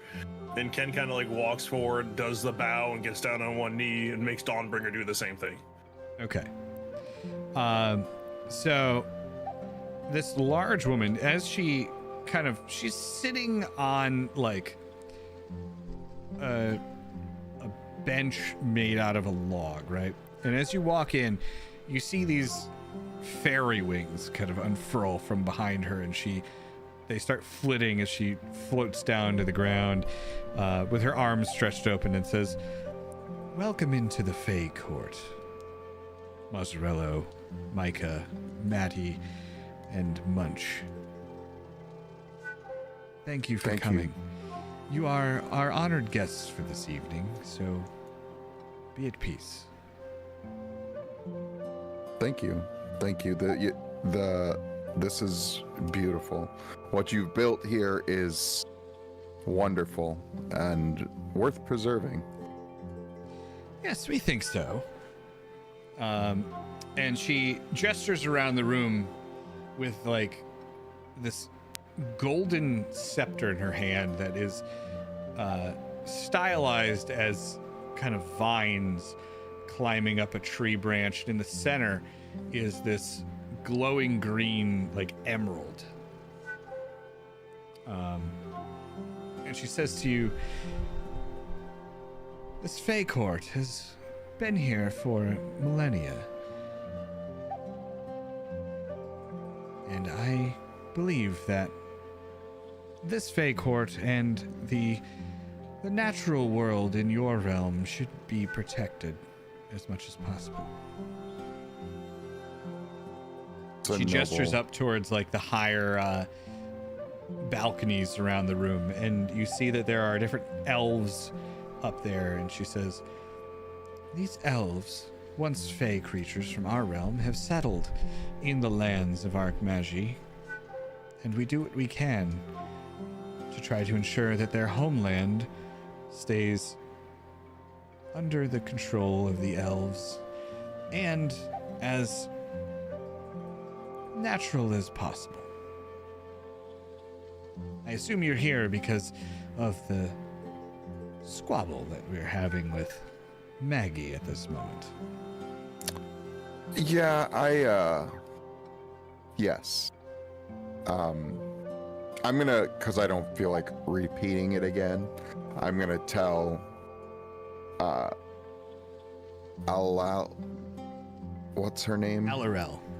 Alarel, what I told Ken's dad, Manny, about what's going on, and express my my distrust or discomfort with the way that Maggie is apparently ruling, whether it's benevolent or not. And then I'm just gonna ask, I want to know what the heart of your conflict is, and I also am wondering if we inadvertently solved a problem for Maggie that was causing Maggie to overstep, and with that problem being gone, if there wasn't a possibility for the two of you to maybe come to some sort of compromise. What problem would that be?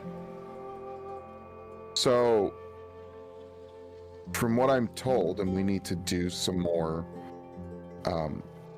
digging to find the truth is that a lot of what Maggie has done has been in response to bandit raids from the country I'm from. We, and then I kind of retell how we took over the bandits in Doma and everything, thus ending the bandit raids. So all that Maggie should deal with now is the occasional pirate.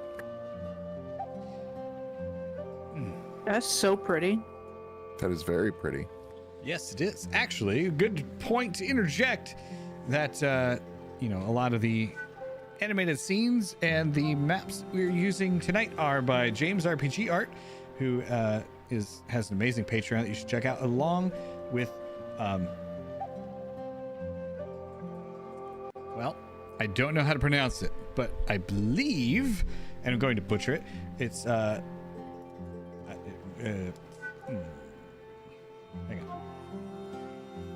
on. Spell it. No. Okay, excuse me. It is.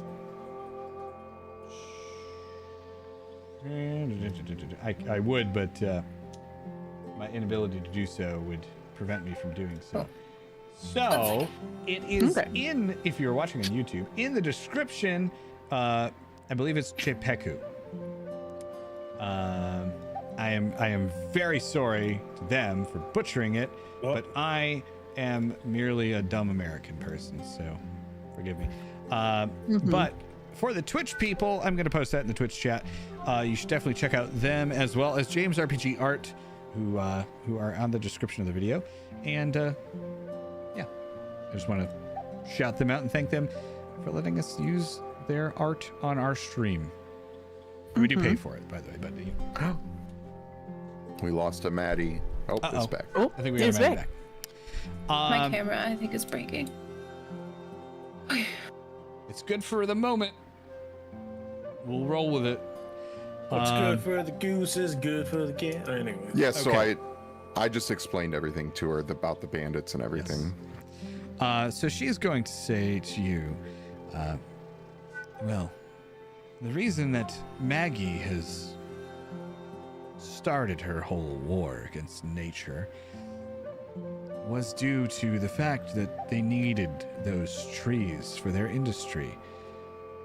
Perhaps with the threat gone, they may lighten up on deforestation and destroying the natural land of Arkmagie, a land named after her, after all.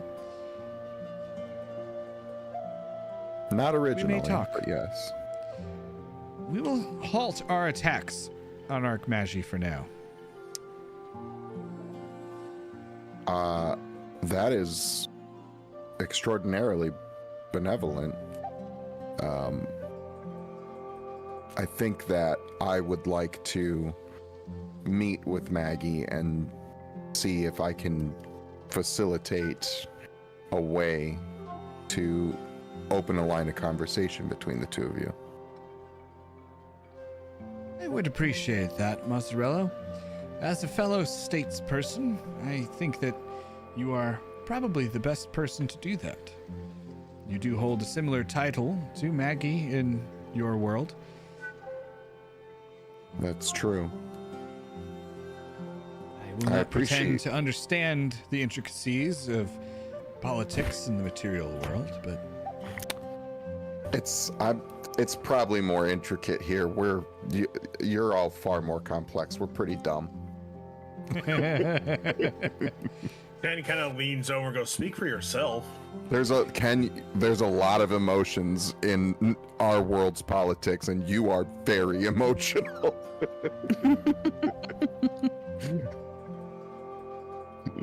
Ken just kind of glares at you. Poor Ken. Poor Ken. Ken, we like this about you. You've got a fire, a passion. Yeah.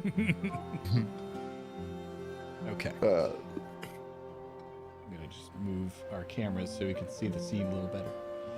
All right. So, as you say that, You hear this like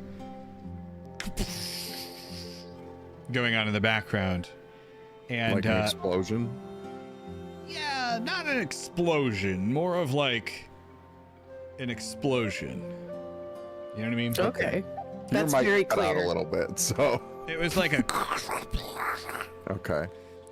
like rock hitting tree. What was that? I'm not sure. And she looks over at the deer guy, and she says, Bellareth, check the perimeter. I don't know what the other Fae would have. Why they would attack us now? We've been at peace for you- years. Experiencing conflict with the other Fae as well? Well, there are other groups of Fae, and as she says that, a rock flies through one of these back windows here, crashing through the building, and you see it land like in one of the platforms above these dryads over here, splintering the wood and sending several of the elves flying. Okay, we need to get everybody out of here. Several of the dryads look at you and then look back at Alarel. And she says, yes, you are correct. Get everyone out. Take shelter in the great tree. And the dryads and the elves start to make for the exit as the other window, or I'm sorry, the large, gigantic window in the back smashes open, and through it,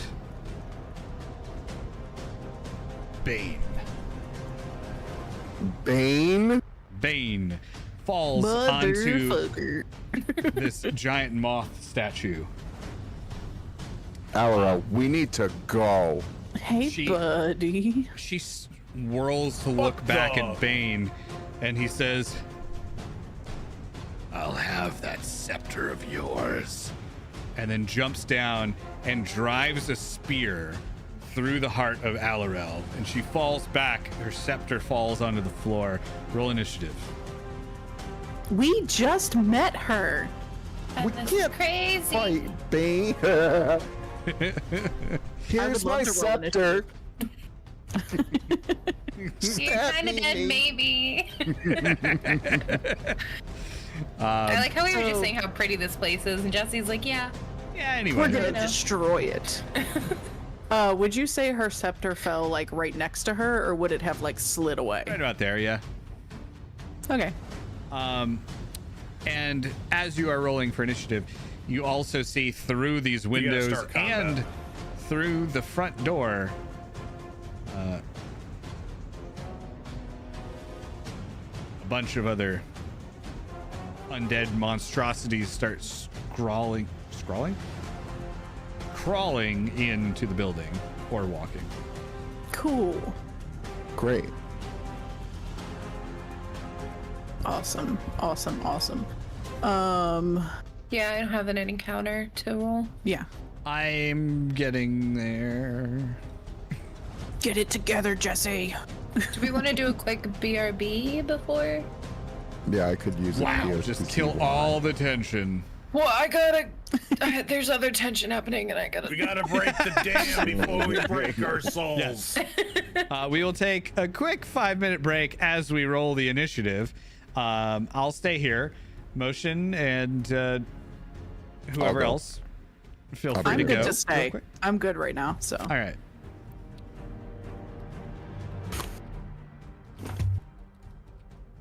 Oh God, I crashed it.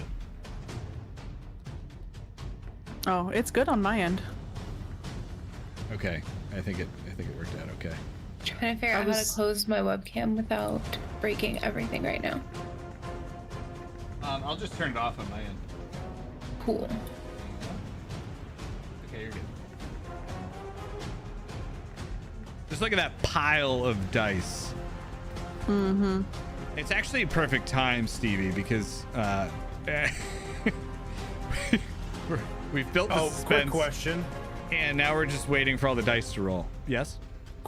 Where the heck is Menry during all this? Because he was in the Feywild, was with us. Yes. And I don't feel like he would have not been following at least Maddie around the whole time unless she told him to stay. He would have been, but I don't think he would have gone in here. But I will ask if Maddie says Menry would have come in. Well, Menry I'm would just be in saying here. he's outside. I feel like the group at the bottom would probably be having an angry dragon in front of them outside. That's all. Yes, that is possible. I had considered. I was assuming he was outside. So those ones in the bottom come in under the assumption that he is outside.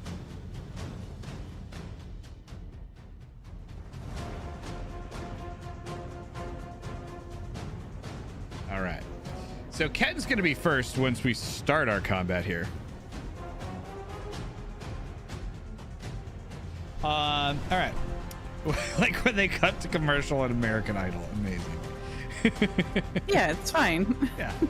I'm going to take the Iron Defender out of the combat just because he's going to go on your turn. So, That's fair. yeah. And by the Iron Defender, I of course mean The giant robot, I Dawnbringer. assumed. Yeah. I do love Dawnbringer. He is very cool. Yeah. His attack seems weird, though. I don't think that's right.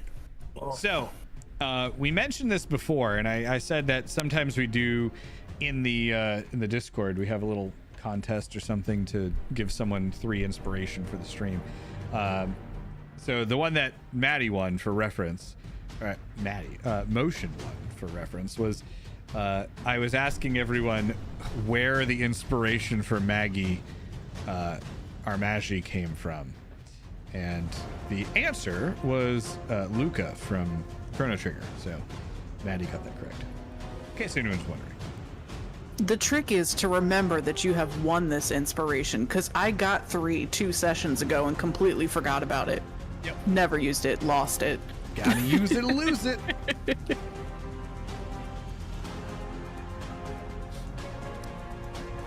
All right. Well, you know what actually might be an okay idea, since it is Ken, then Bane, then Skeleton, then Dryad, then Maddie, who just got back. We could start the combat.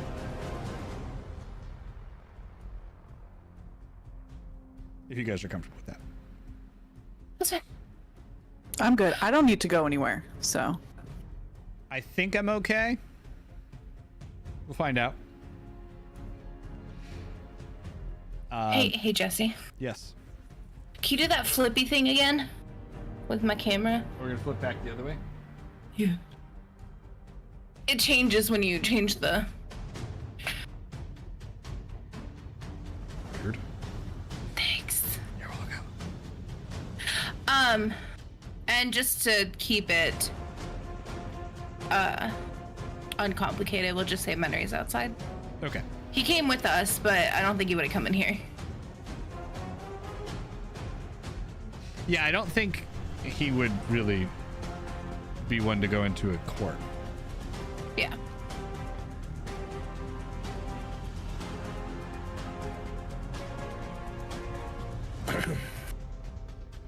As pretty as it is. Yeah. I'm so sad it's gonna get ruined. I don't think stream can see the whole thing. Oh, that is true. Like, it's very pretty. Let's turn it on full scene for a sec. So this is the full. I'm gonna go with Chipeku. If it's not right, then please don't sue me, but I wouldn't blame you if you did. But so this is the full scene. So currently the back window is shattered, and the 2 windows on the sides on the back are shattered by, you know, stupid undead jerks. But the rest of it is pretty intact. All right, so we got Cheese back. So Ken, let her rip. So Ken says, Dawnbringer with me, and wrong thing. If I can do this right. I close. Ken runs, or not. There we go. Sorry.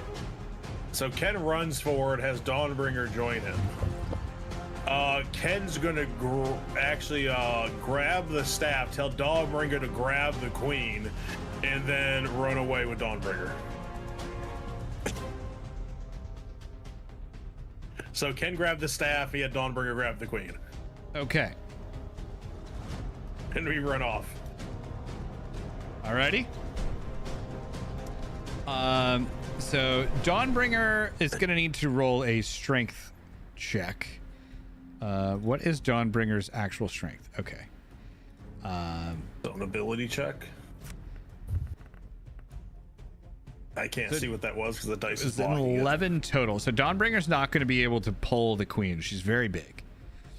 Oh, I thought she was a fairy. She's like 12 feet tall. She has Fae- fairy wings. Can I use The my Fae inspiration actually- to have him re-roll it? What? Can I use my inspiration to re-roll it? Yeah, I'll let you do that. That's initiative for him. Daryl. And Norm. Yeah. No. So he's not able to because she does have a spear piercing through her at the moment. So Alright, so Ken says save the queen to her, and he'll probably then actually move to attack Bane. all right. So she's like, thank you, robot. And he moves to attack Bane. Go ahead. Yeah, it's just to do his attack. Hang on here.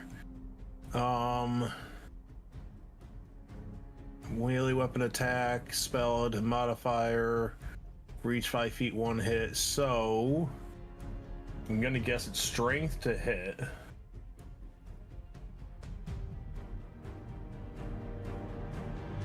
Hang on.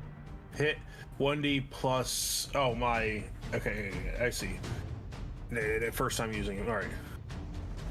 So roll plus 3 for him to hit. He's definitely not going to hit.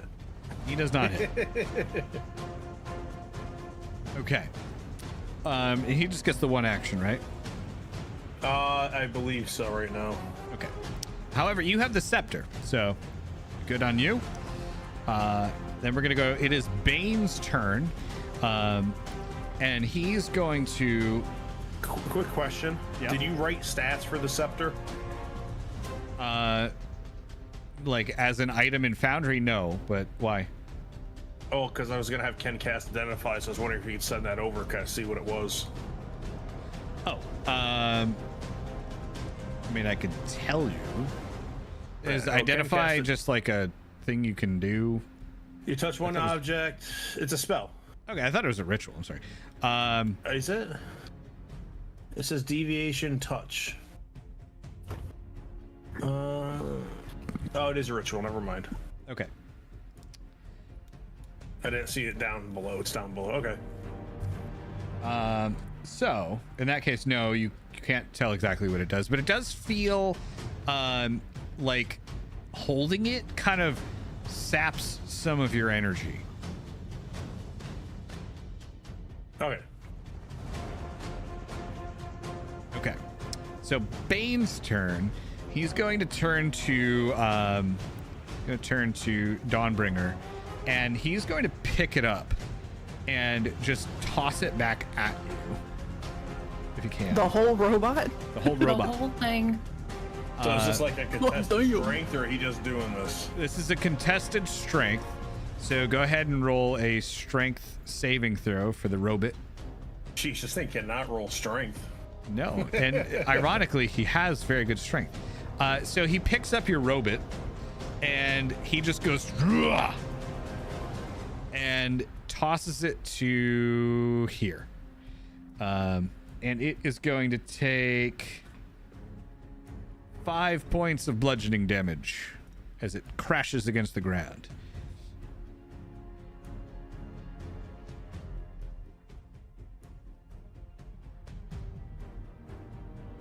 also, oh, I'm sorry, I'm just jumping ahead. Bane still has action. Another one of his actions, he's going to kind of like reach with his claws and slash and kill this dryad. That is the end of Bane's turn for now. We move on to... Where is this one skeleton? Of course. He's going to move up to here, and that will be his turn. All right. This dryad is going to move up to this person riding an undead horse who's come in here, and she's going to take an attack at it. Vines come up out of the ground and kind of encase the undead horse's hoofs. And it seems to like kind of rear back and fight against it. And it breaks free of the vines. Maddie, you're up. How far am I? You are 25-ish feet. Yeah.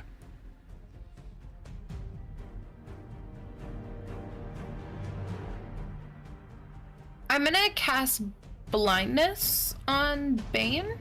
Okay. You have to pass a Constitution saving throw. All right. You got a 14. I don't know what you have to pass with. It doesn't. So it should say your spell save DC in your spell book. So let's see. If you press the little dice, it should pop it up in the thing to see it. Oh, 15. 15. So he got a 14, so he fails. So he is blinded for the duration. All And right. you have to make the throw at the end of each turn. All right. I'll put that little blind token on him so I forget because I can't see it because it's tiny anyway. All right. Anything else on your turn? No, that'll be it. Okay. So skeleton, next skeleton is over here. So this one's going to run down and it's going to not move because I have the ruler selected, and it's going to jump down on top of that dryad and attack it. But the dryad is going to throw it off and it's going to land right there. Next up, we have this skeleton, which is going to run up on top of this table here. Next up is Bellareth. So Bellareth is going to see one of these horsemen in the back of the room and his queen impaled on Bane's spear, and he's going to run back and try to deal with this horseman. He strikes out at it.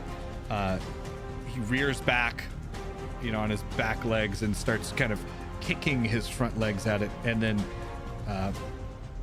levels his head and charges in at it. Both attacks are deflected by the rider. Next up is this skeleton. It's going to jump down off of this ledge on top of this druid. It's going to hit him, and he's going to take a little bit of damage, but he is still okay. Next up is this druid. He is going to thorn whip this skeleton and pull it down off of the top of this ledge. So you see shattered bones of that skeleton go ricocheting across the room as the thorn whip just kind of like wraps around his core and pulls bones out that, like I said, flying across the area. This last one is also going to jump down on that dryad. He is going to deal some damage and stay right there. All right. Next up is this the red horse rider. So there are these two horsemen that came in with Bane. The horse is just kind of like flying in through the windows. This one is going to attack Bellareth. And he's going to get a pretty good stab in on his shoulder with his sword. And you see blood kind of start to pool over the like pure white fur of the Bellareth. And that is going to go to this skeleton. And you are on deck, Mazzarello. He's going to jump down to do the same thing, but be thrown off by the Dryad. Mazzarello.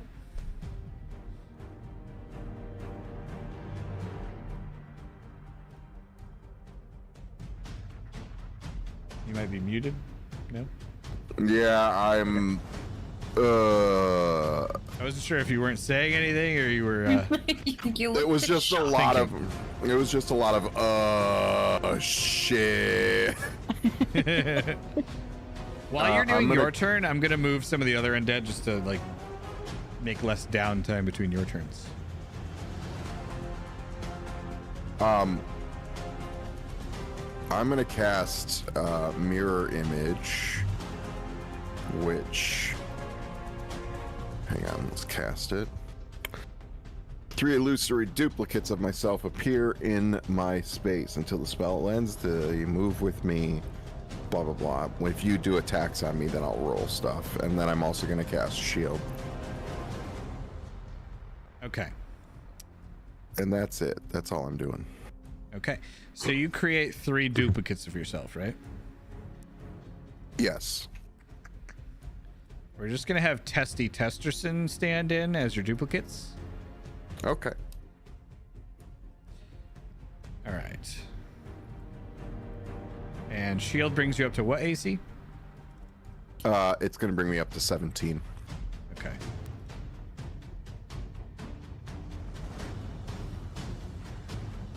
I'm just gonna type that in for now.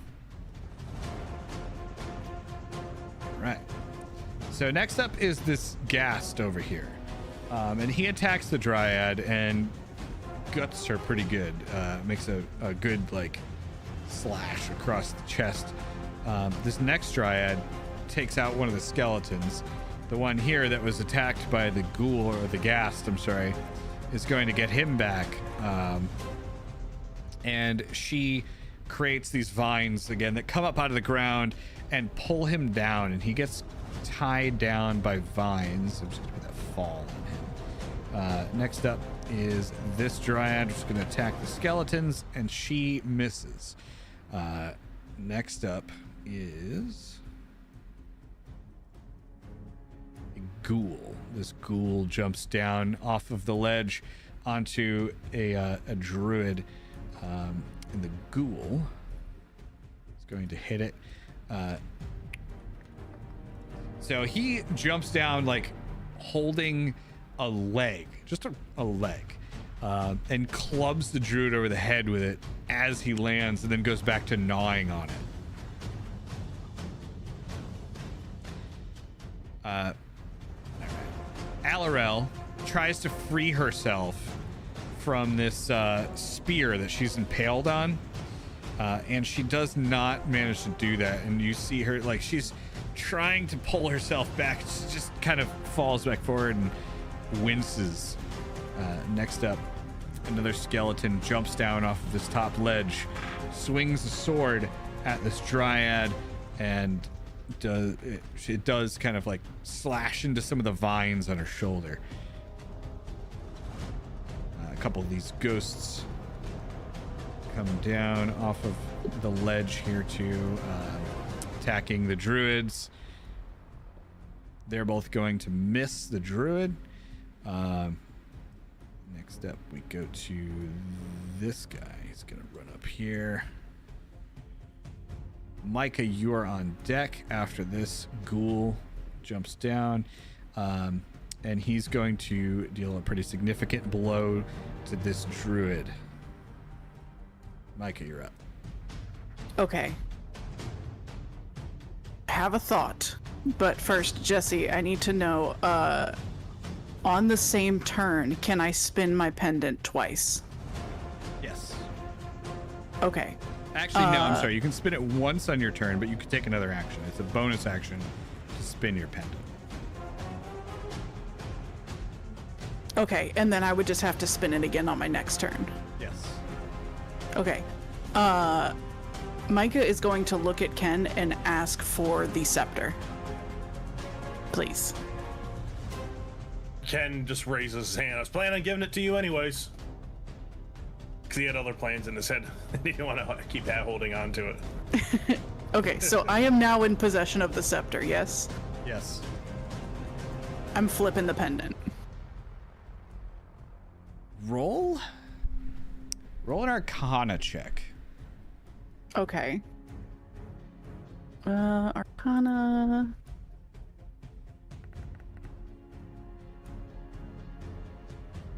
$10. You flip the pendant and it doesn't work. Are you kidding me? Jesse, why? I would tell you, but you rolled a 10. And he goes, I don't think this is the time to play with your necklace.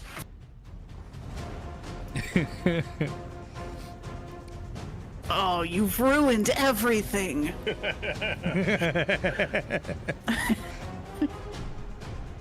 Okay. If you noticed my face when you said you're gonna do it. Is it because I was ruining things? Is that why? No, it's because we're rat. I'm not gonna answer that. I Okay. know, I think I understand why. You still have an action. Still have an action. What Usually I I'm going- allow talking, like a sentence of talking is a free action, just for the record. Okay.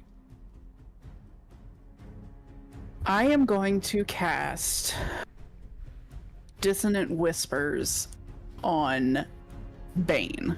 All right. So he has to make a saving throw and beat a 13. Let's see if we can do it. Go Bane. Oh, Ooh. Nope. All right, on a failed save, it takes 3d6 psychic damage and must immediately use its reaction if available to move as far as its speeds allows away from me.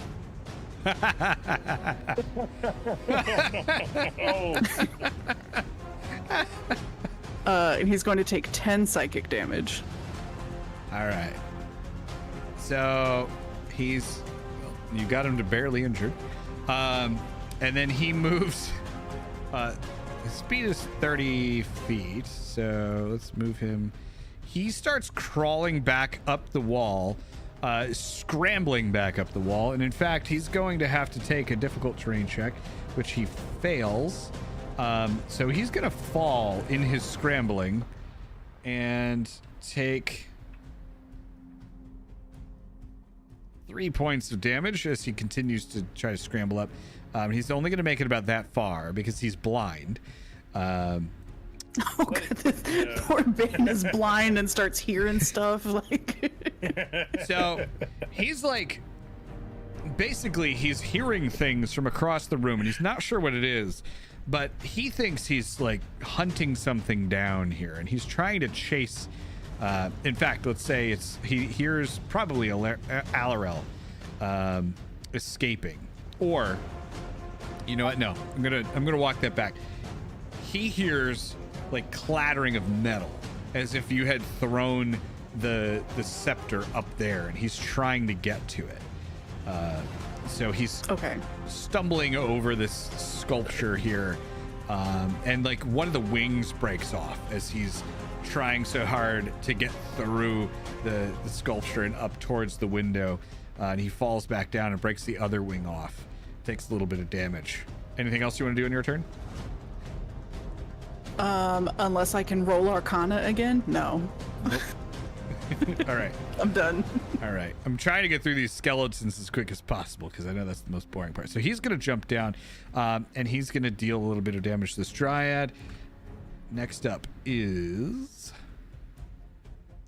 this dryad here. It's going to move over and attack the blue rider, and the blue rider doesn't have any hit points for some reason. Oh, it means it's dead. All right.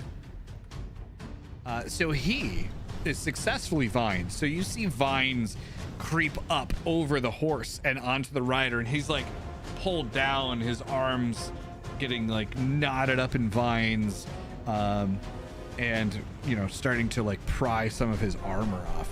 And you see wisps of blue coming out from under the cracks in his armor where the vines are pulling at him. What? I just said red roses too. You see wisps of blue. This druid turns to the ghost behind it and attempts to blast it with a concentrated like nature magic, and he does hit it and deals a little bit of damage. Doesn't look like it affects it a whole lot. This ghoul is going to jump down here, attack that druid. He's going to miss, so he jumps down and starts swiping at the druid, but he skillfully kind of bats it away with his staff. These last few skeletons are all going to jump down here, and they're going to attack these dryads. We'll just go right in a line. One missed, one hit, and one hit.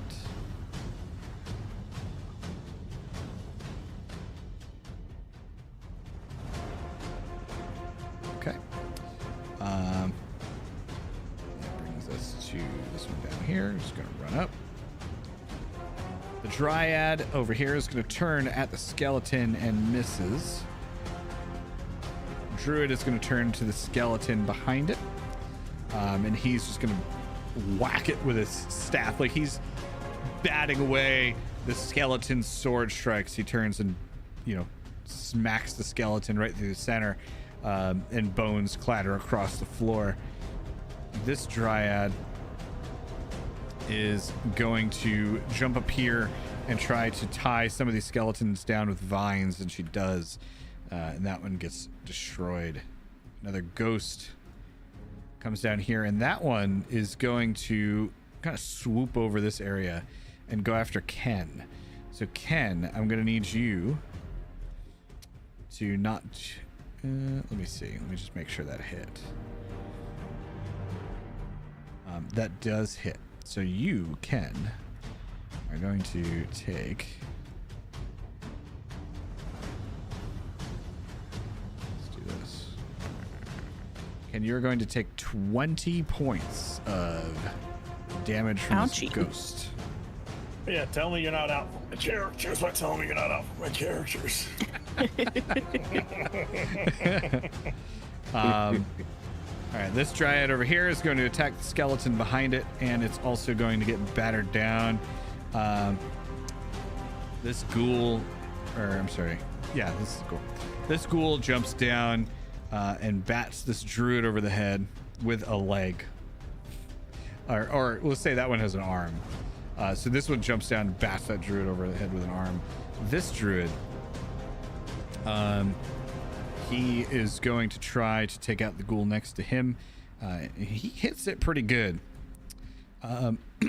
with his staff. It glows green, and he whacks it across the face as he's like gnawing on this leg and just kind of shaking it at him. Next up is the blue rider. He's going to try to attempt to free himself and does not. So he's still restrained. That looks like restrained. Sure. Next up is this gigantic skeleton holding an axe, and he's gonna just move over to here and take a swing at that dryad, and she gets just bisected, and he's gonna move back to where she was. This ghast is gonna jump down here. He's gonna attack the druid, and that druid also gets just like shredded from the claws as it jumps down on top of it. Next up is Venerath, this character over here. So Venerath attacks the Blue Rider 3 times with a dagger, and he is going to deal...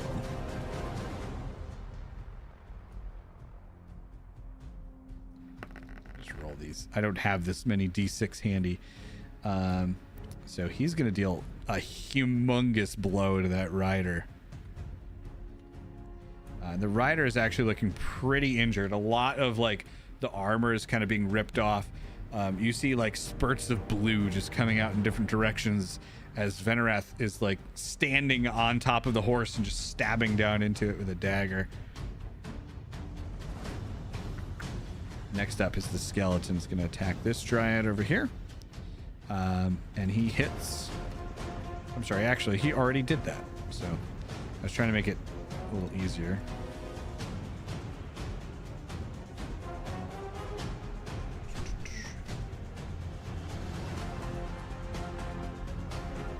All right, last is this dryad who's going to come over here and try to cast some more vines and tie down this skeleton here. It does not work. The skeleton, the vines kind of like move through the skeleton, but it slices at them with the sword and breaks them apart. Then this ghost is going to come down from the top ledge and just touch the dryad, and you see the dryad like wither away completely. All right. Lastly, this guy's going to move up to here. This one's going to jump down right next to that dryad. And he is actually going to just take his humongous axe and slice through both of them.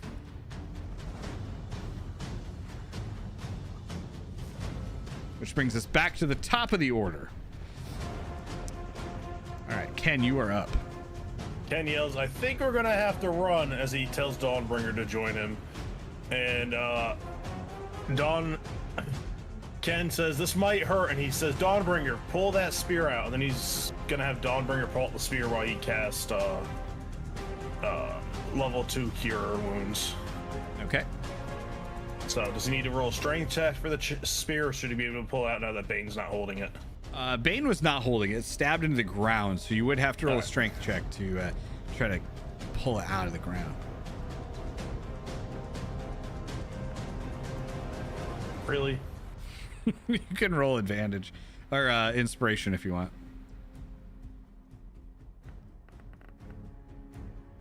Okay. So you do pull the spear out. And with the spear out, you catch Alarel as the spear is removed.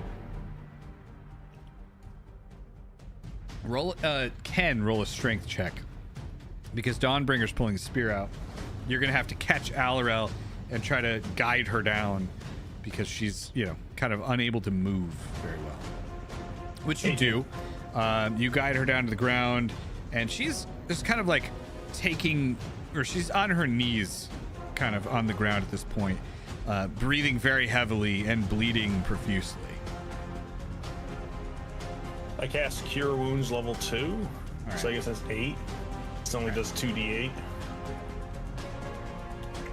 So she's gonna get a significant, like her wounds begin to stitch themselves up, and you see that she is, looking a little better. She's able to stand, and she says, "Thank you, Ken. We need to run." And Yes. Ken's like running in place right now, and he starts kind of running backwards. "We need to run!" Okay. So that is your turn. Moving on to Bane's turn. Let's see if he breaks out of Dawnbringer still has the spear in his hand, by the way. I just want to clarify that. Okay. He didn't drop it. So on Bane's turn, he does not cure the blindness. Does he have to keep running from you, or can he turn back around? No, it's just when I cast when you it, cast he it. runs. Yeah. Okay. So he is going to jump back down from here, and he's going to take a swing at where he thinks Alarel is. So rolling with disadvantage. His first attack misses, his second attack misses, and his third attack... Alarel's AC. Also misses. So he is just, with his large claws, he's swiping at the area where he thinks Alarel is, and is missing repeatedly. All right. next up is one of the skeletons in the back. It's going to move up to here. That's its turn. Dryad over here. It's going to attempt to cast its vines at one of these ghosts over here to keep it back, which is successful moderately, though it is a ghost. It does seem to take a little bit of damage, but it just kind of wanders right through the vines. Maddie, you're up. Alrighty.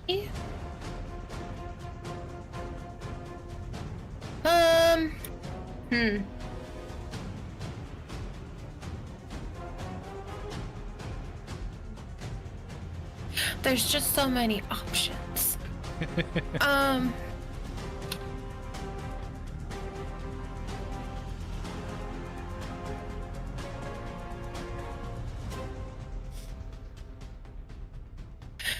Maddie's going to chill touch on... I don't know if I can... on the Minotaur that's like right here. Okay. Yeah, you can move there. Or you don't need to move, right? No. Okay. It's 120 feet. All right.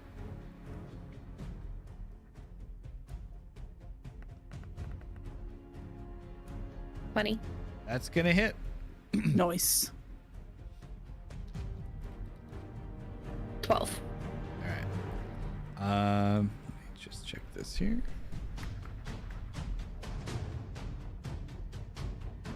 All right.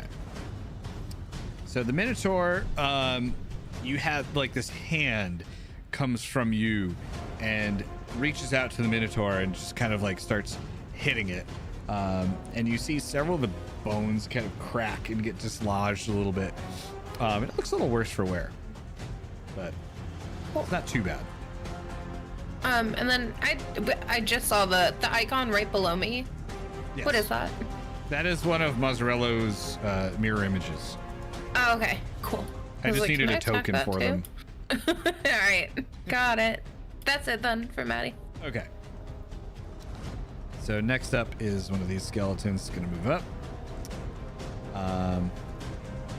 Bellareth is going to, again, kind of kick up his front hoofs and batter this horseman with his horns. The horns are going to hit, and he's going to take a pretty good hit. Again, his health is not right, so I'm just going to take out the percentage. All right. Druid over here. So this druid is going to, you see him like wave his hand over his staff, and it glows bright green, and he brings it down on top of this ghoul that's next to him, and it smashes into the ghoul, and it, like, you just see vines start to erupt into the wall and pull him back, and the ghoul is just dismantled by like thorns and vines.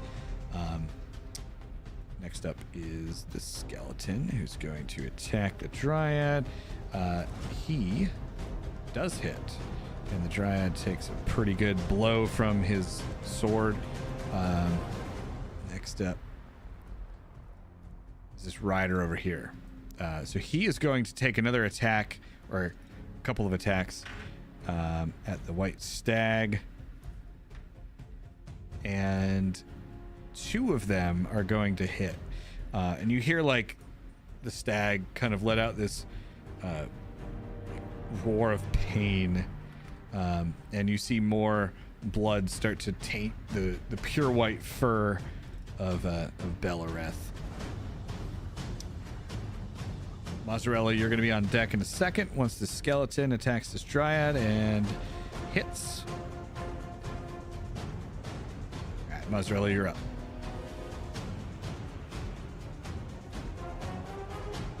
Mozzarella, you're muted. I know. I'm just checking something. Okay. I assume we're all in agreement that we should be running. Oh, Ken ran up to you guys. We should run. How's everyone else feel about this? Okay. I'm torn. Yeah, I mean, I don't. Well, I don't feel like we're gonna kill Bane right now. So if we try to kill Bane, I think we're all gonna be making new characters. I do think maybe the main goal right now is just to get the scepter away from him. Yeah. So I was gonna try and clear some of these guys as best as I could down here. If we wanted to run out the back door, front door. I guess the window's the back door. Oh, I didn't even see them. That's fair. So I'm gonna. That's not the right button. Move like right here. Hit him with the rhymes. I'm gonna cast it at 3rd level. Okay. All the homies love rhymes. All right. So the first, let's just assume for speed that it's going to hit all 5 of these guys. So first skeleton on the left, he is going to fail. The second one is going to fail miserably. The Minotaur is going to fail. The Ghast fails, and the other skeleton failed. I did not roll one roll over 6. Well, this is better than the last session. Yes. And it's 14 cold? Yeah. Okay.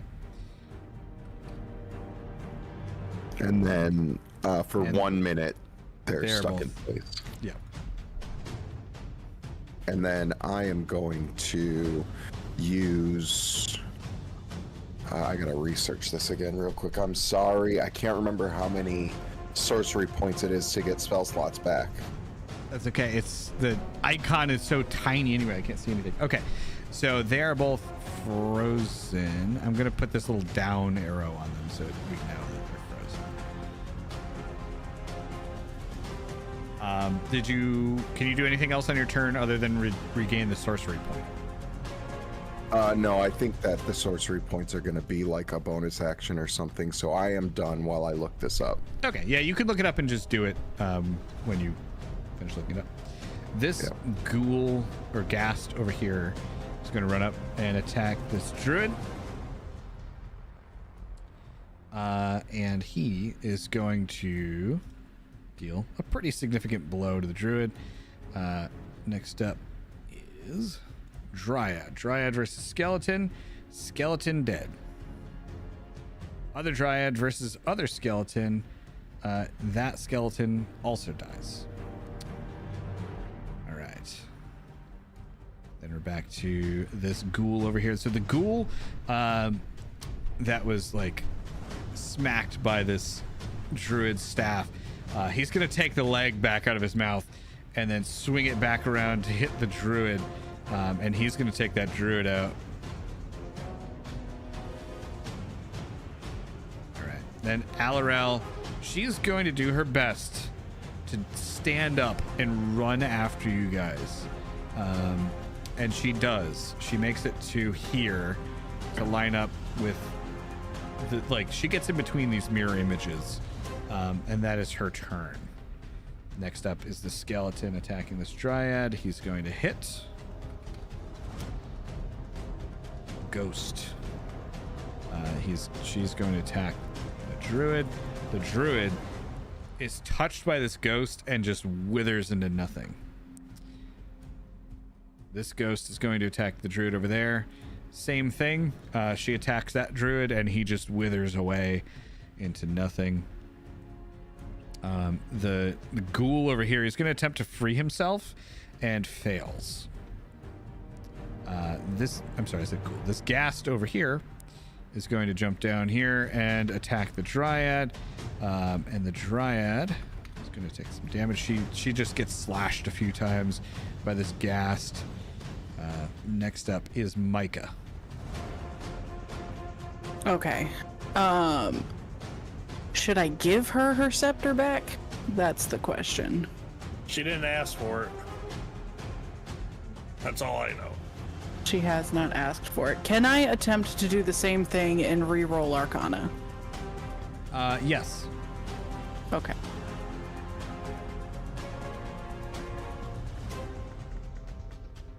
Can I use inspiration to redo that? Yes. Okay.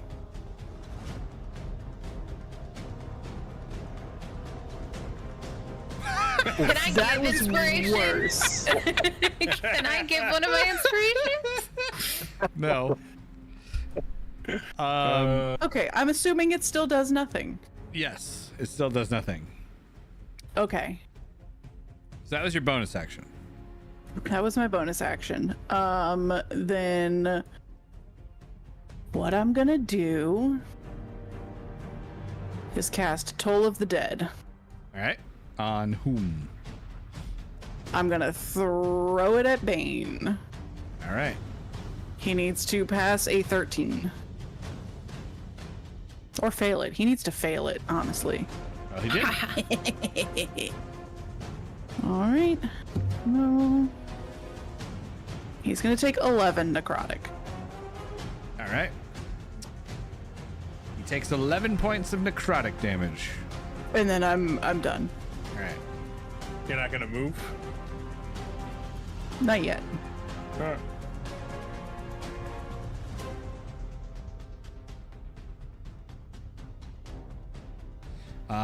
So then it is on to the skeleton. I was just fixing the hit points of some of these guys. So this skeleton's going to attack the dryad. And he misses. Next, the dryad is going to... Actually, which dryad are we on here? Oh, that one. I'm slightly off my screen. Sorry.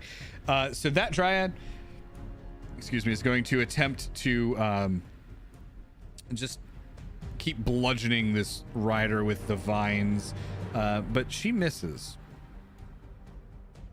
This ghast over here is going to run up at this dryad and Bellareth, and she's going to hit, or I'm sorry, it's going to hit the dryad.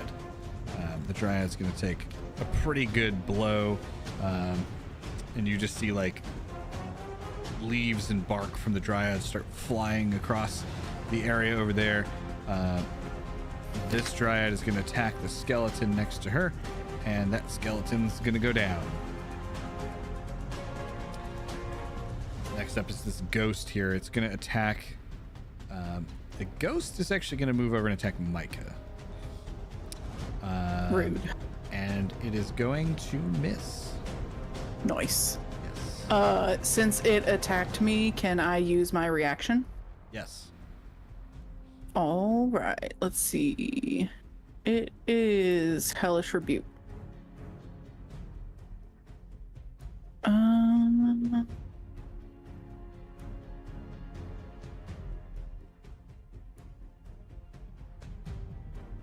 What?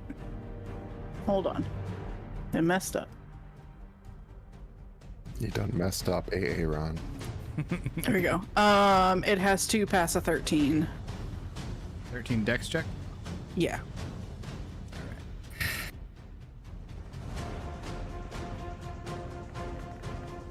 It did. Ugh, rude. But it's gonna take half as much. Okay.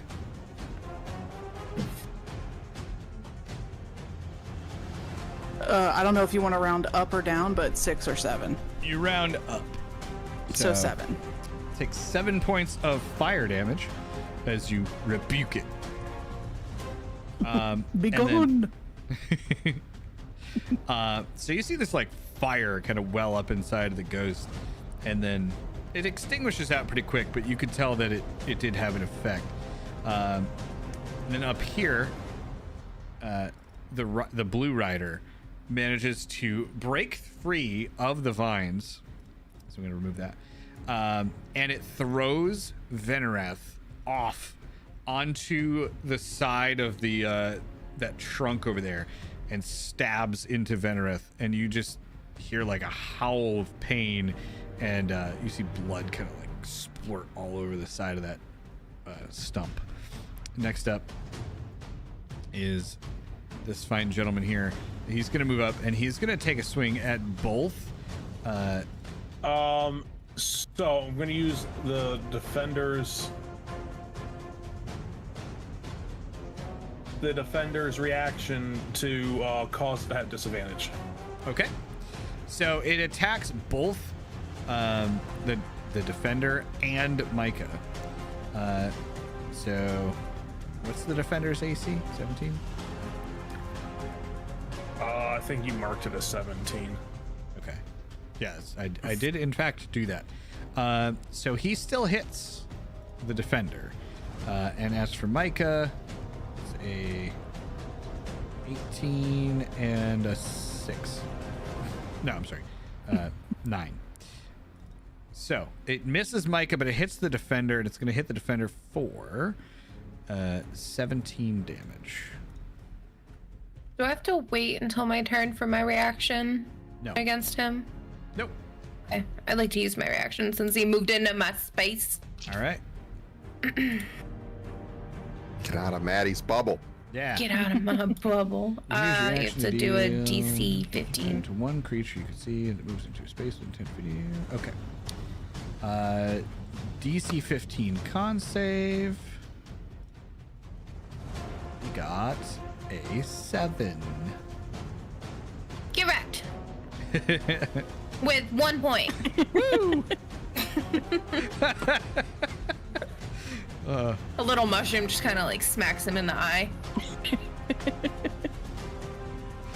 I like to imagine that Maddie just like pulls a little mushroom out of her bag and goes, Boop. Yeah. all right. Purple mushroom. It makes him a little smaller.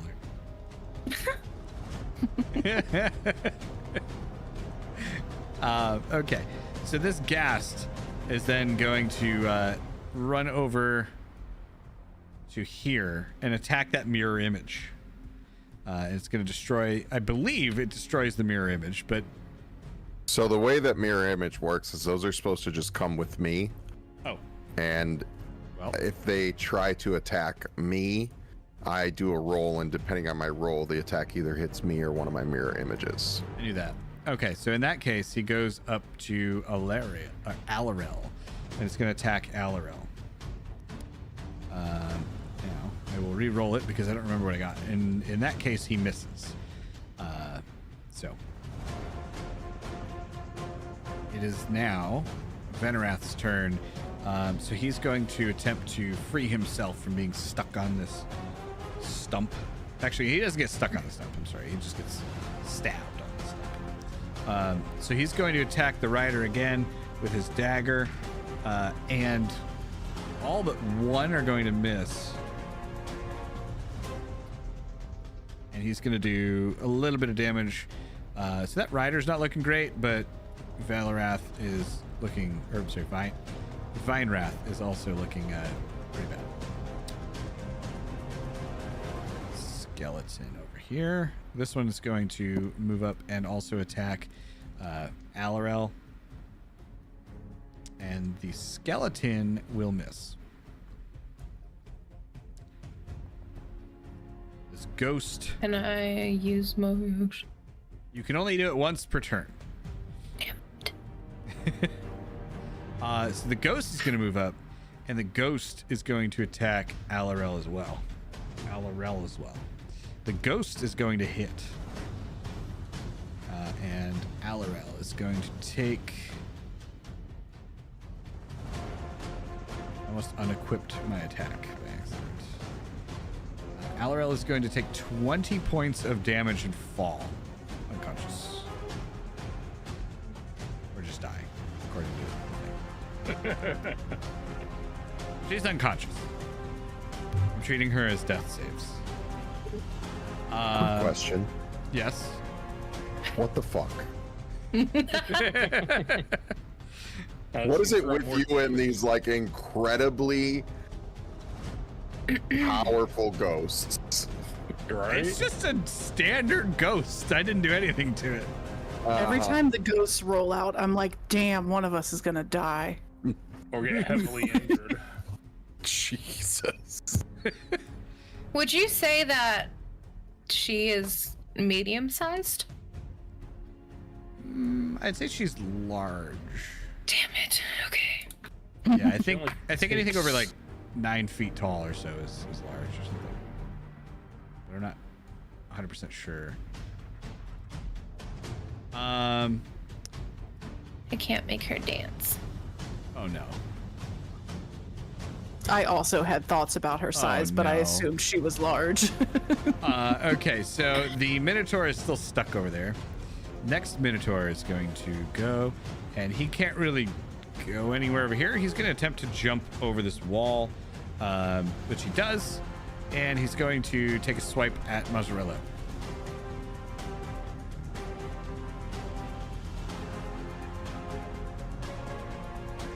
Mazzarello is muted. I don't know why I keep doing that. I gotta read this real quick. I know I gotta roll a dice, but I don't remember what I need to get.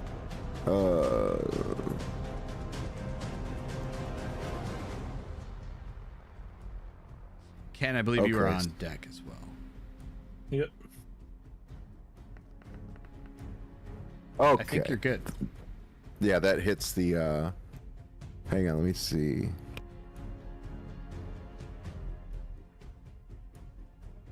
Okay, yeah, that I think that does it destroy the duplicate?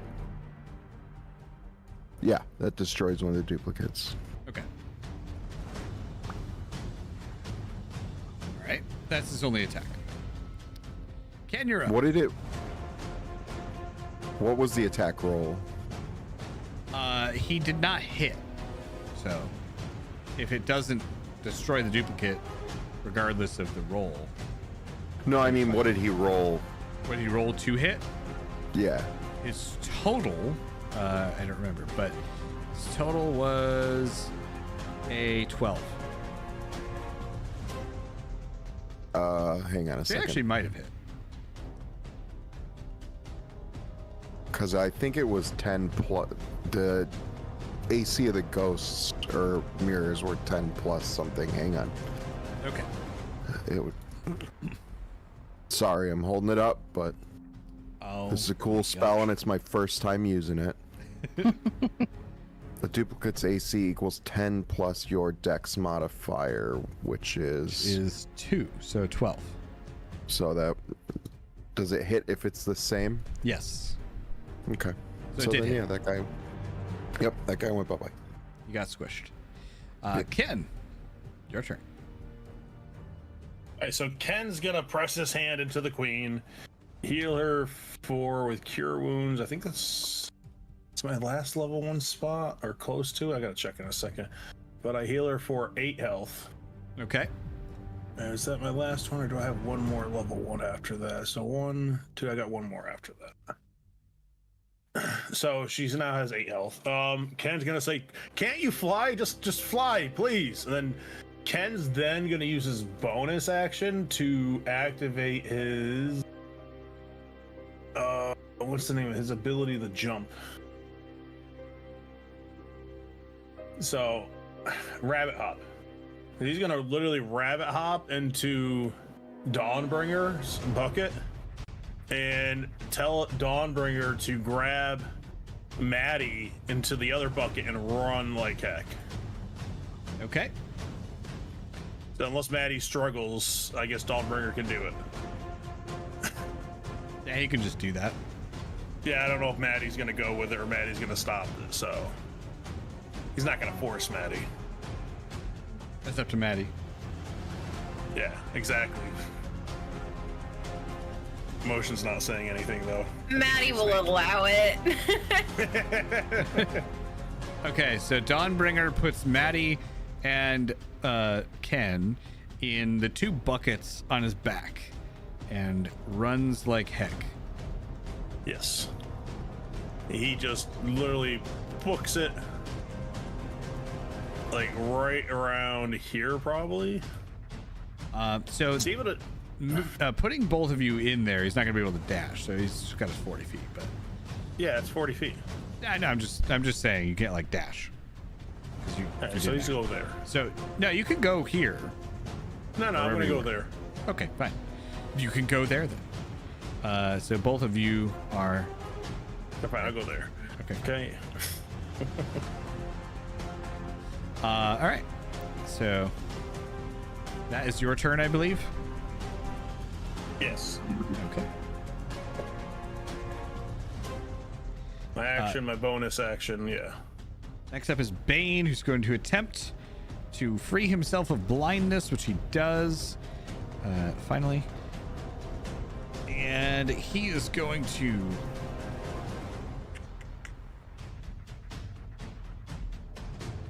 He's going to successfully perceive that Micah has the scepter. He's going to run after Micah. Shit. And he's going to attack Micah. Goodbye, my friends. It's been a wonderful time. Oh, no. All right. So.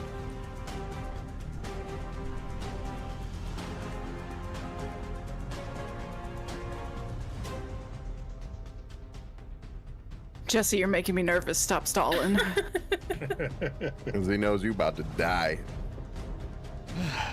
Don't ruin everything we've built, Jesse. Don't kill her. I'm not ruining it. Bane is.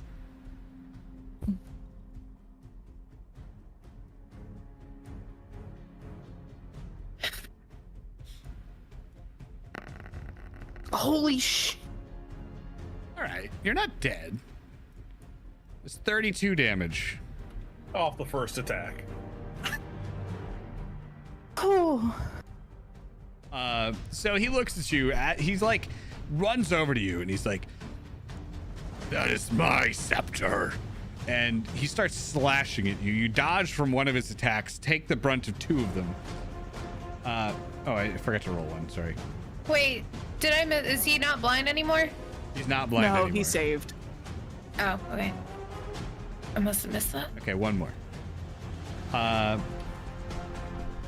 So then he just starts slashing. You dodge one of the attacks. You take the brunt of two of his slashes. And that is the end of Bane's turn. How many Since HP? he did, this is the start of a new round, right? Like, Yes. okay. Can I use my reaction on him then?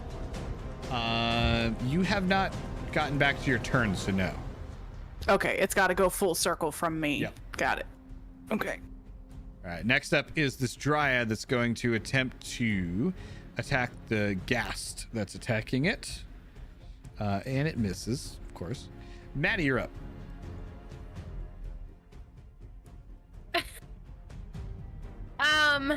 Riding in a bucket. I'm in a bucket. How far are you? 30 feet. I'm gonna use.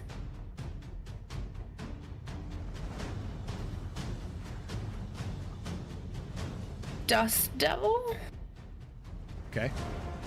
And I'm gonna choose this space right in between. Where'd my thing go? Where's my swap?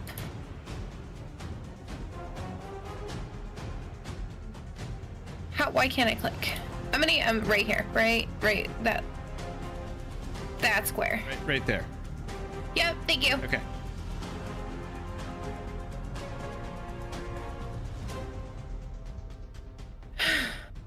So they have to pass the DC. They're gonna auto fail because they're rooted. Sweet.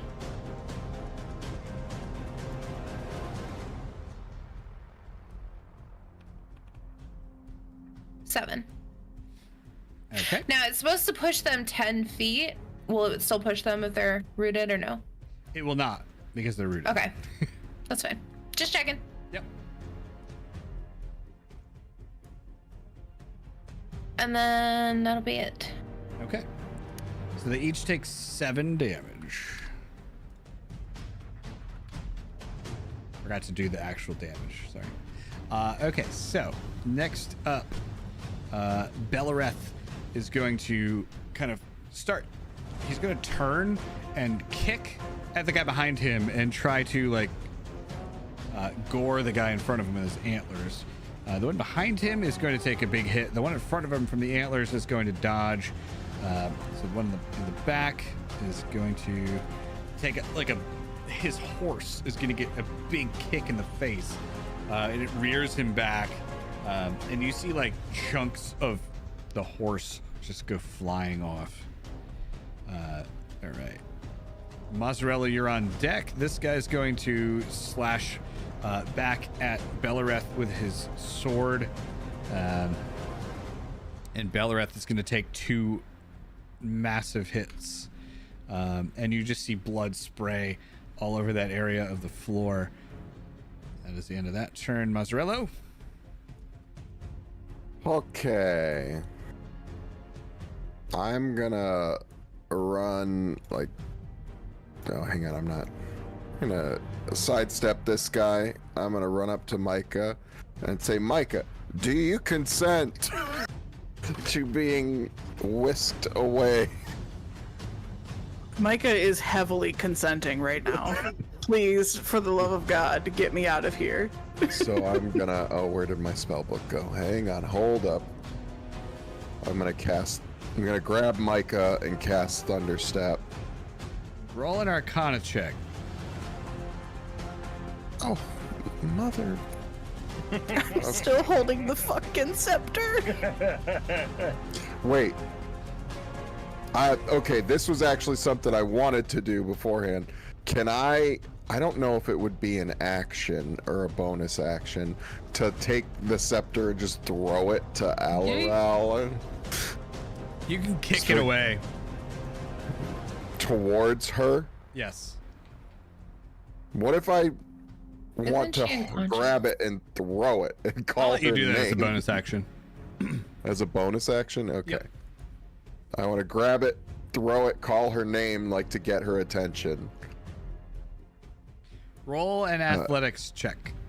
Athletics. Okay. I'm really worried about this cheese. I know. Could be bad.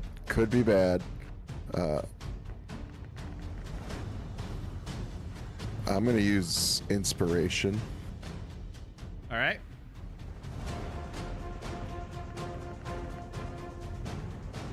So you grab the scepter and toss it. And as you do, Bane reaches out and grabs it. That's what I was worried about. So Bane has the scepter.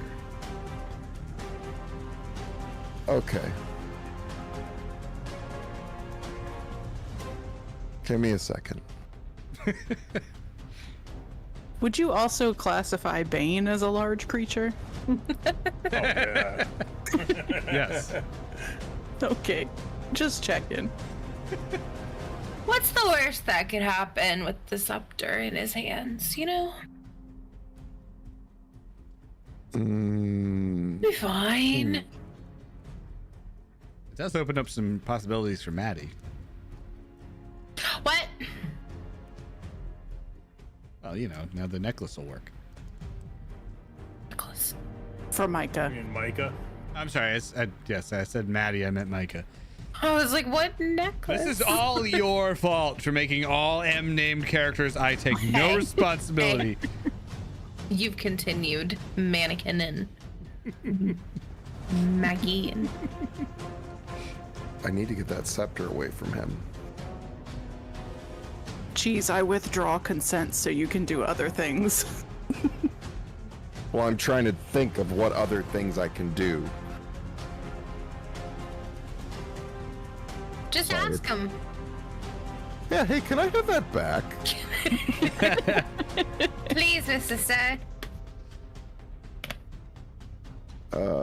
Let me think here. Could I mean, is oh, your you know persuasion what? really good?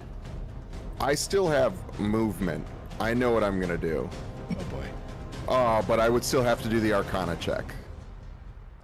I'm gonna The run. Arcana check was so that you would know that the reason it didn't work was because of the staff or the scepter.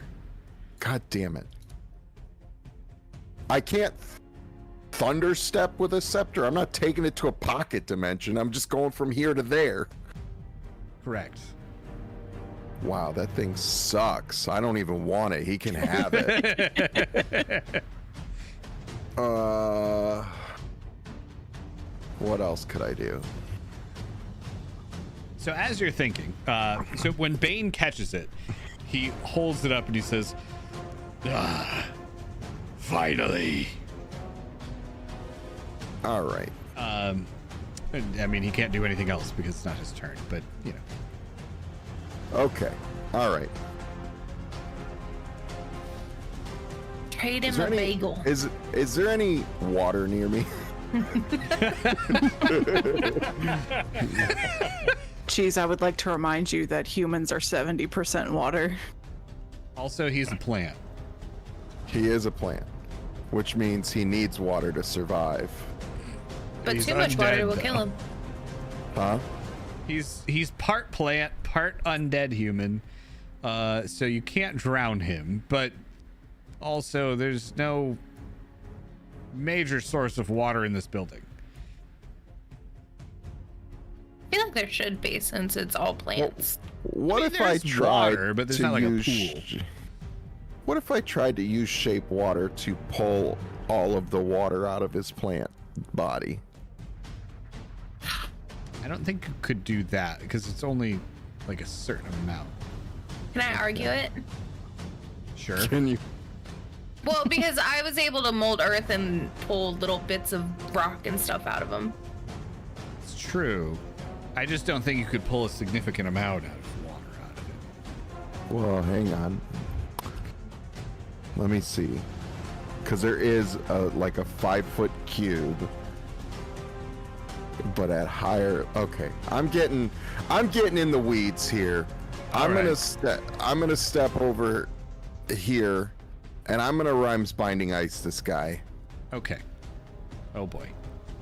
in the hopes that I can at least lock him in place for a minute, and we could get away. Unless you think I should just thunderstep you away, Micah. No, do what you want to do. We're gonna hit him with the. We'll kind of go this way so I get a couple of his cohorts too. Okay. And a druid.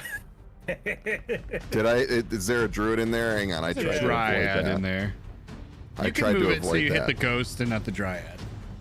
Yeah, let me fix this real quick. I just figured you did that because you were trying to avoid hitting Micah. I was. Okay, so Bane first. Oh, you know what? I'll roll it from his sheet. It's a little more.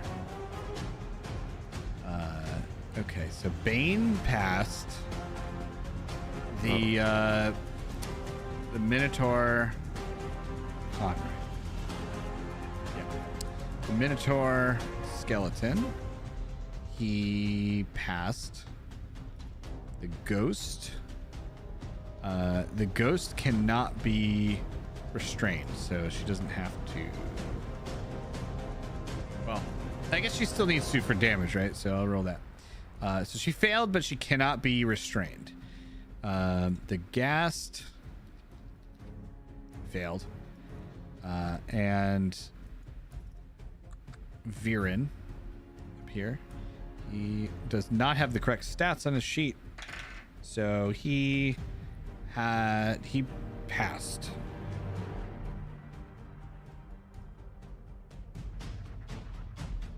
So these two here failed. Everyone else passed. All right, it was 22 damage, so 11 for those that passed.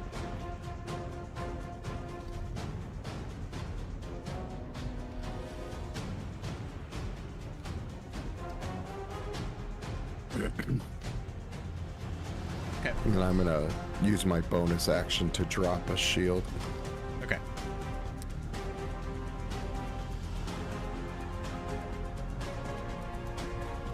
So this gas that is frozen, he's going to attempt to break out of the frozenness, and he does.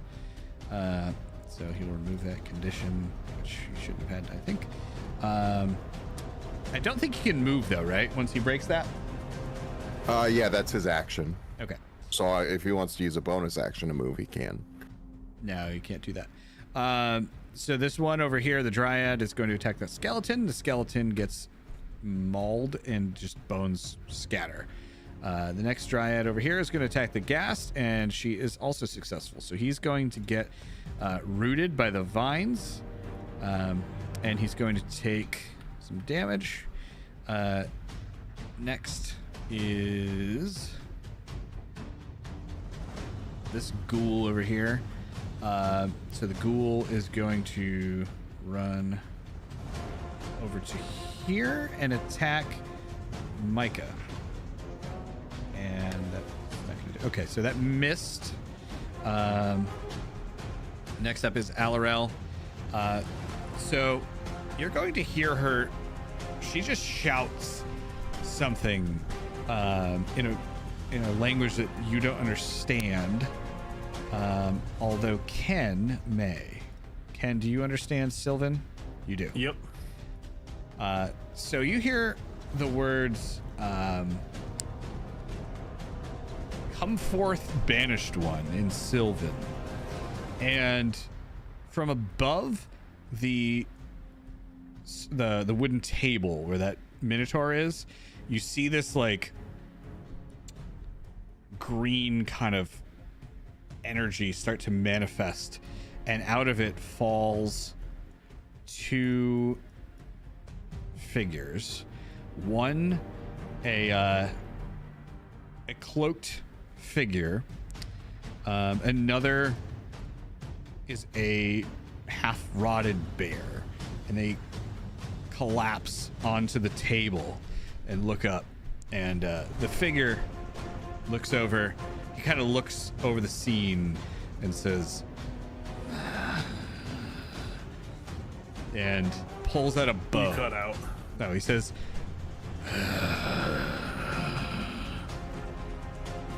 not really a word, but you know what I mean. So he pulls out a bow, and you just see a streak of green fly through this Minotaur and into Bane, and immediately both of them, it sticks in Bane's shoulder and shoots vines out that start to like violently shoot into the ground and pull him down. The same with the Minotaur. The Minotaur is like instantly almost crushed by this.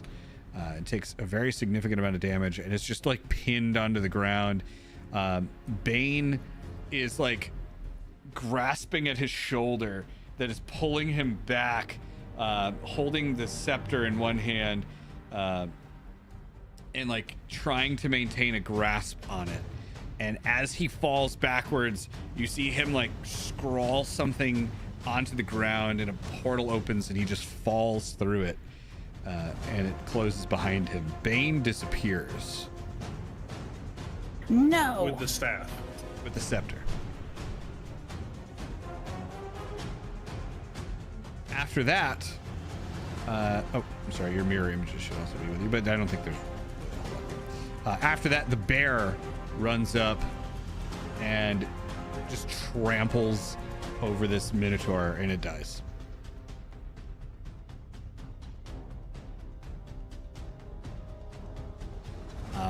So when that happens, let's see. All of the other undead seem like kind of a little disconnected, but then they actually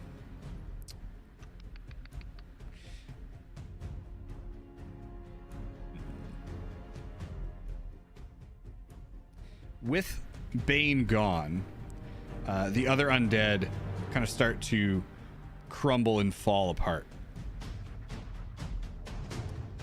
So they're all going to disappear. Boop, boop.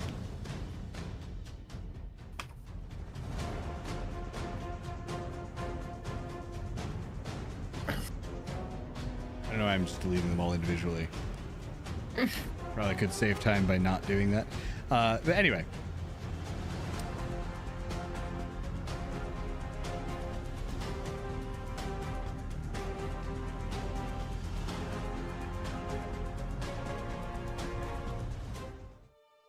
go back to that song. Okay, so Bane is gone. All of the undead kind of crumble and fall apart onto the ground. The bones rattling across the floor. Alarel, my God, is like panting and breathing heavily, clutching at her chest where the spear had stabbed through her. And this new guy is standing on the table, just staring at the area where Bane disappeared and growling under his breath. So how big of a deal is it that Bane disappeared with the scepter? Also, hang That on would- a second. That question would be directed at Alarel? Alarel. Alarel. I sidebar. Yes. Uh-huh. We can't thunderstep with the scepter. She can't use her thing with the scepter, but Bane can go through a portal with it.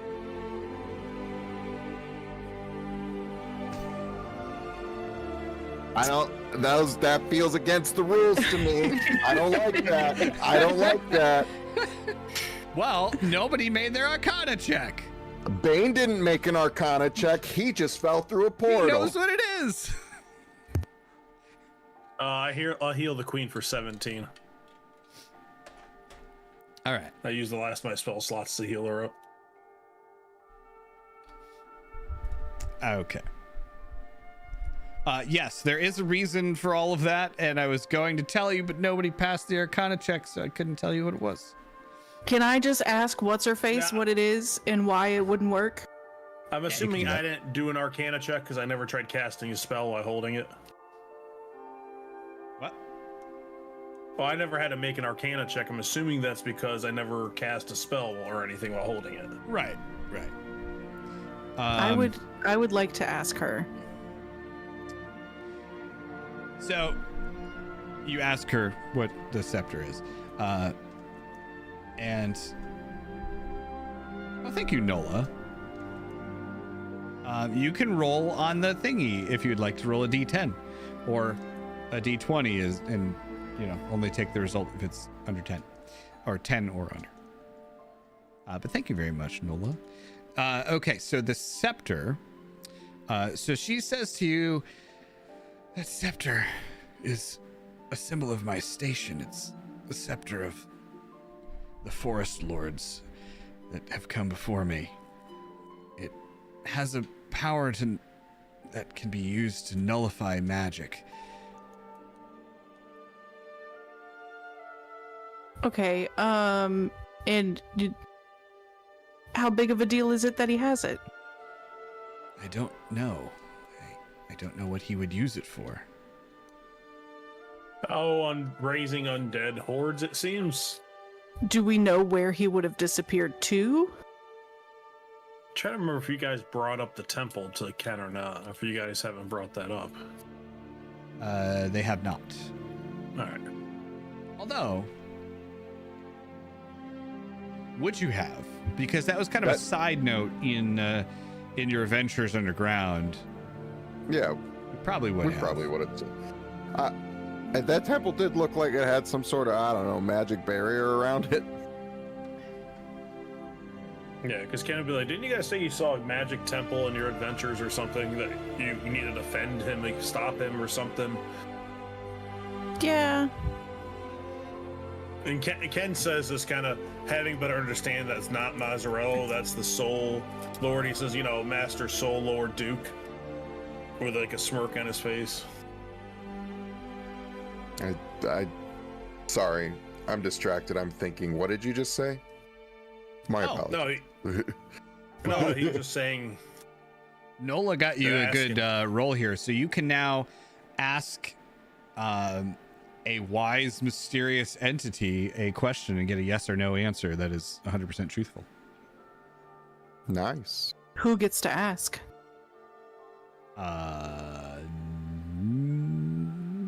Let's find out.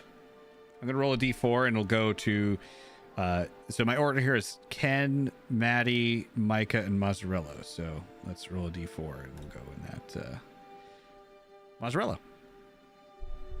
Wow, you get all the questions. Yeah, I know. I was You can Well, give it to why don't- someone else if you want to share. Who's got a question? Oh, I have a question. Ironically, I like to roll to make it the most fair, and then Mozzarella just gets rolled every Yeah. time. The only question that I would ask somebody is where Bane disappeared to. Mike's It's really not a yes or What's his no. exact plans with the Yeah. staff is. It's also not a yes or no. We can only ask a yes or no question. Okay, I mean, I'd just ask if it's So bad. the wise, mysterious entity, by the way, is me. That was just me feeding into my own ego. Mm. Can we just ask if it's really bad that he has this stuff? They I might feel like surprise we us. know it's really bad. They might You surprise know, us. that's a relative question. From my standpoint, no. From yours, yes. Yeah. For you, it's great. Okay, it would be from our standpoint since we're asking the question. Yes, it's very bad. Okay, but that wasn't the question. Oh, what was the question? I don't know yet. Oh, That one was a freebie. It's just the freebie. It's the least you can do. I thought your question was, is it very bad that he has to No. staff? What a good question. What did Elon. you say the staff's power was? Magic cancellation. So among its powers, I meant to say, sorry, it has the ability to nullify magic. What about if we ask, is he going to use the staff to free whatever's inside the temple? Sure, we could ask that. That's our question. Yes. But does it? Yeah, that's what I thought. Yeah. Yeah. Unfortunately, Maybe. I think that means we need to go to the temple. It's more glow buns. I think it means we gotta get everyone there. What is a glow bun? You've I seen don't them. think you guys actually. I'm saying, but I don't think they officially brought it out. He probably. Maddie shapeshifts into a glow bun. You probably have one in your hat. You got two in your hat right now. No, we left them. So I'm just gonna wild shape into one really quick. What, you left them? Well- Left them where? I think your Yeah. gift is still taking care of them. Yeah. Oh yeah. Oh, okay. So I haven't seen a glow button. Well, now I'm one. Oh, that's true. You haven't. Okay. I thought it came up, but maybe not. No, maybe they said they found him during their adventure, but It might have come up. I do always have trash can with me. Okay. So I'm gonna so you had a tell. trash can with you. Then I seen one. Okay. Ken just looks. Are you mocking me? We're at Maddie. What's up, I'm gonna- She's cheese? sitting on top of. I will turn I'll back bring his into head. that giant bunny real fast. I'm gonna tell Alarel about the ziggurat and what I know of the ziggurat containing his ultimate goal. Okay. So she's going to say, well, if what you say is true, then it must be what he's after. I fear for the fate of the material plane, if that is the case. I think I would fear for the fate of any plane. As you saw, he has no problems getting into this plane.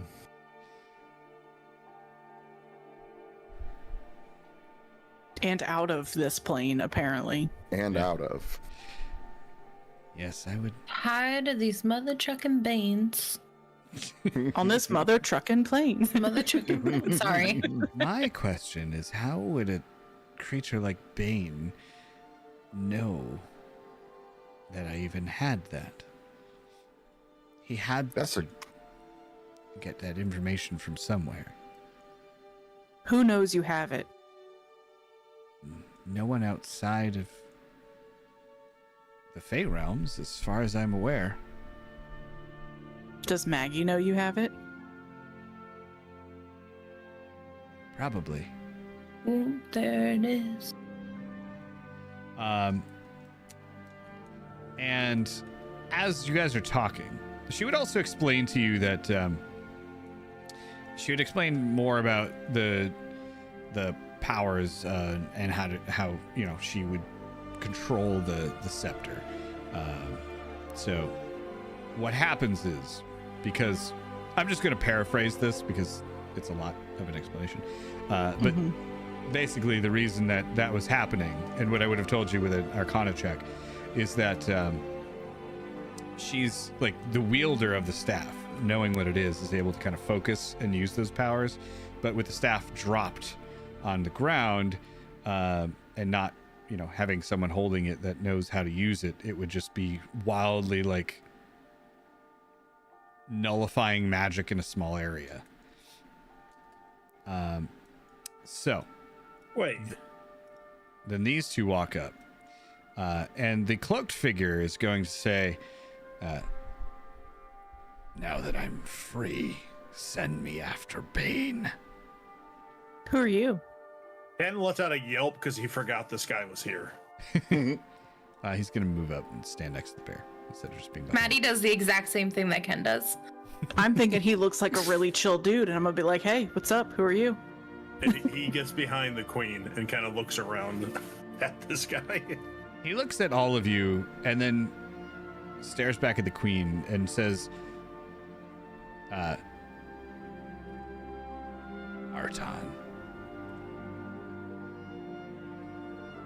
Arton Wheel.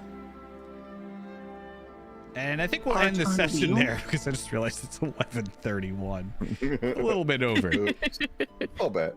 Yeah. Sorry about Okay. that. I got carried away in our combat. All good. All right. Thank you, Motion. Yeah. All right. So, thank you guys for watching tonight. I hope you had a good time in here. I think you might be in a bad situation. Yeah. A Yeah. little bit. Just a smidge. Yeah. It's- it's fine. We're having a bad time. It was When we come actually back, I need very, a long rest.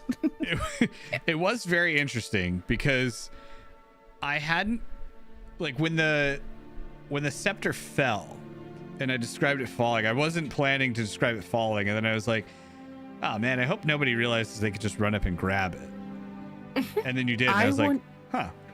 This I is gonna want be you to interesting. know, as soon as you said it fell, my first plan was to grab that and Misty step the fuck out of there.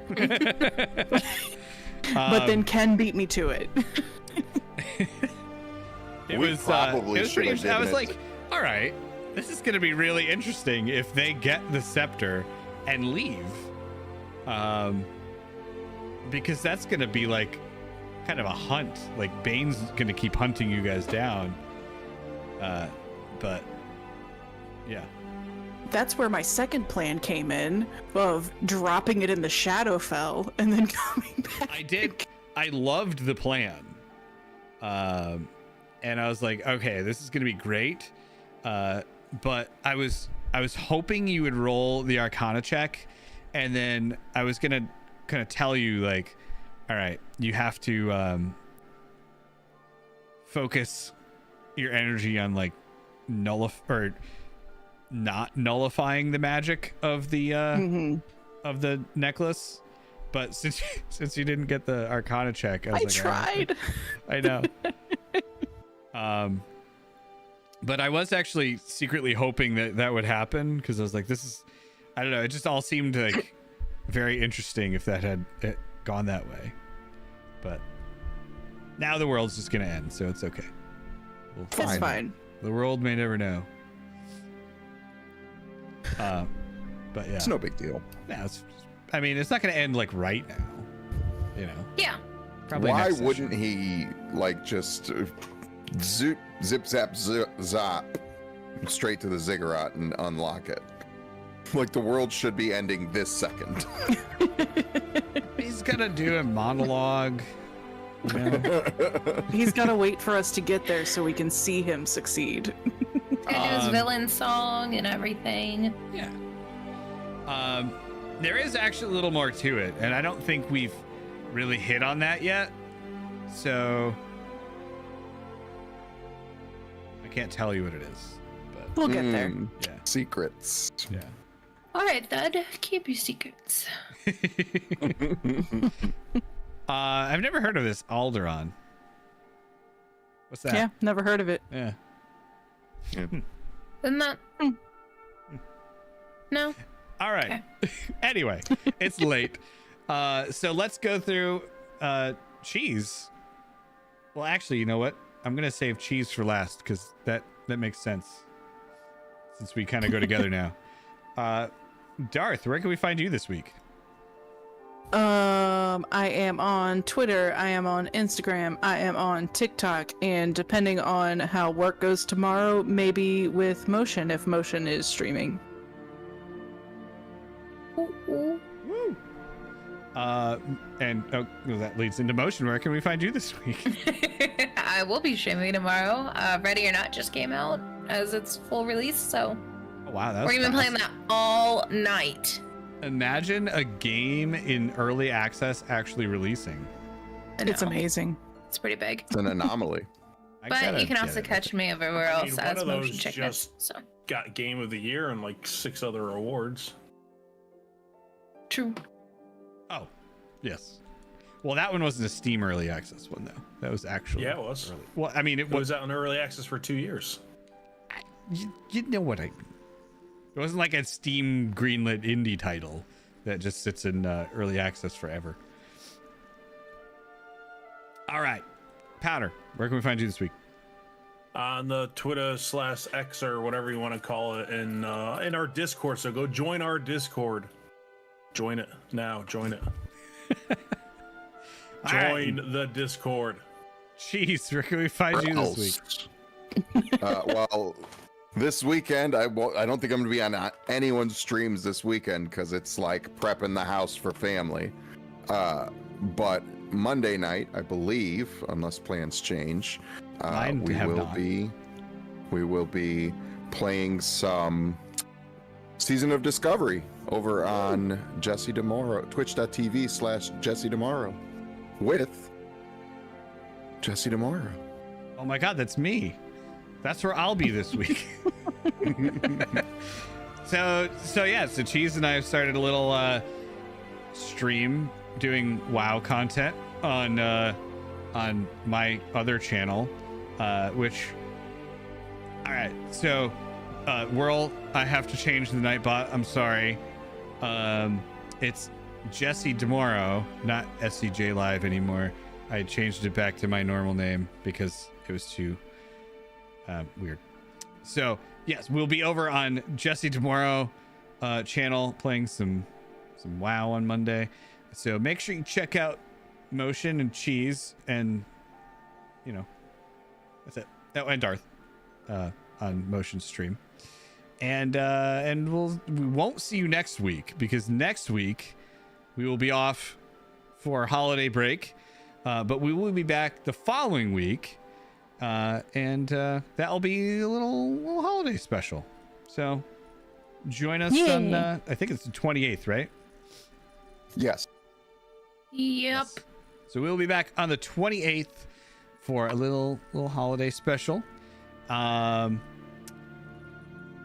And That raid ended. Think- So that is it. And I didn't type. I was just hovering over the raid thing. I didn't realize that they ended. So Okay, so we will not raid scratch that that. person. So in the meantime, I guess we'll just talk about what you guys like stuff. I like Stuff stuff things. and Nice. things, yeah. And Yeah. things. I also like stuff, so it makes sense. I like I that. don't have anywhere else to go. So As you Essage Raven Tomorrow.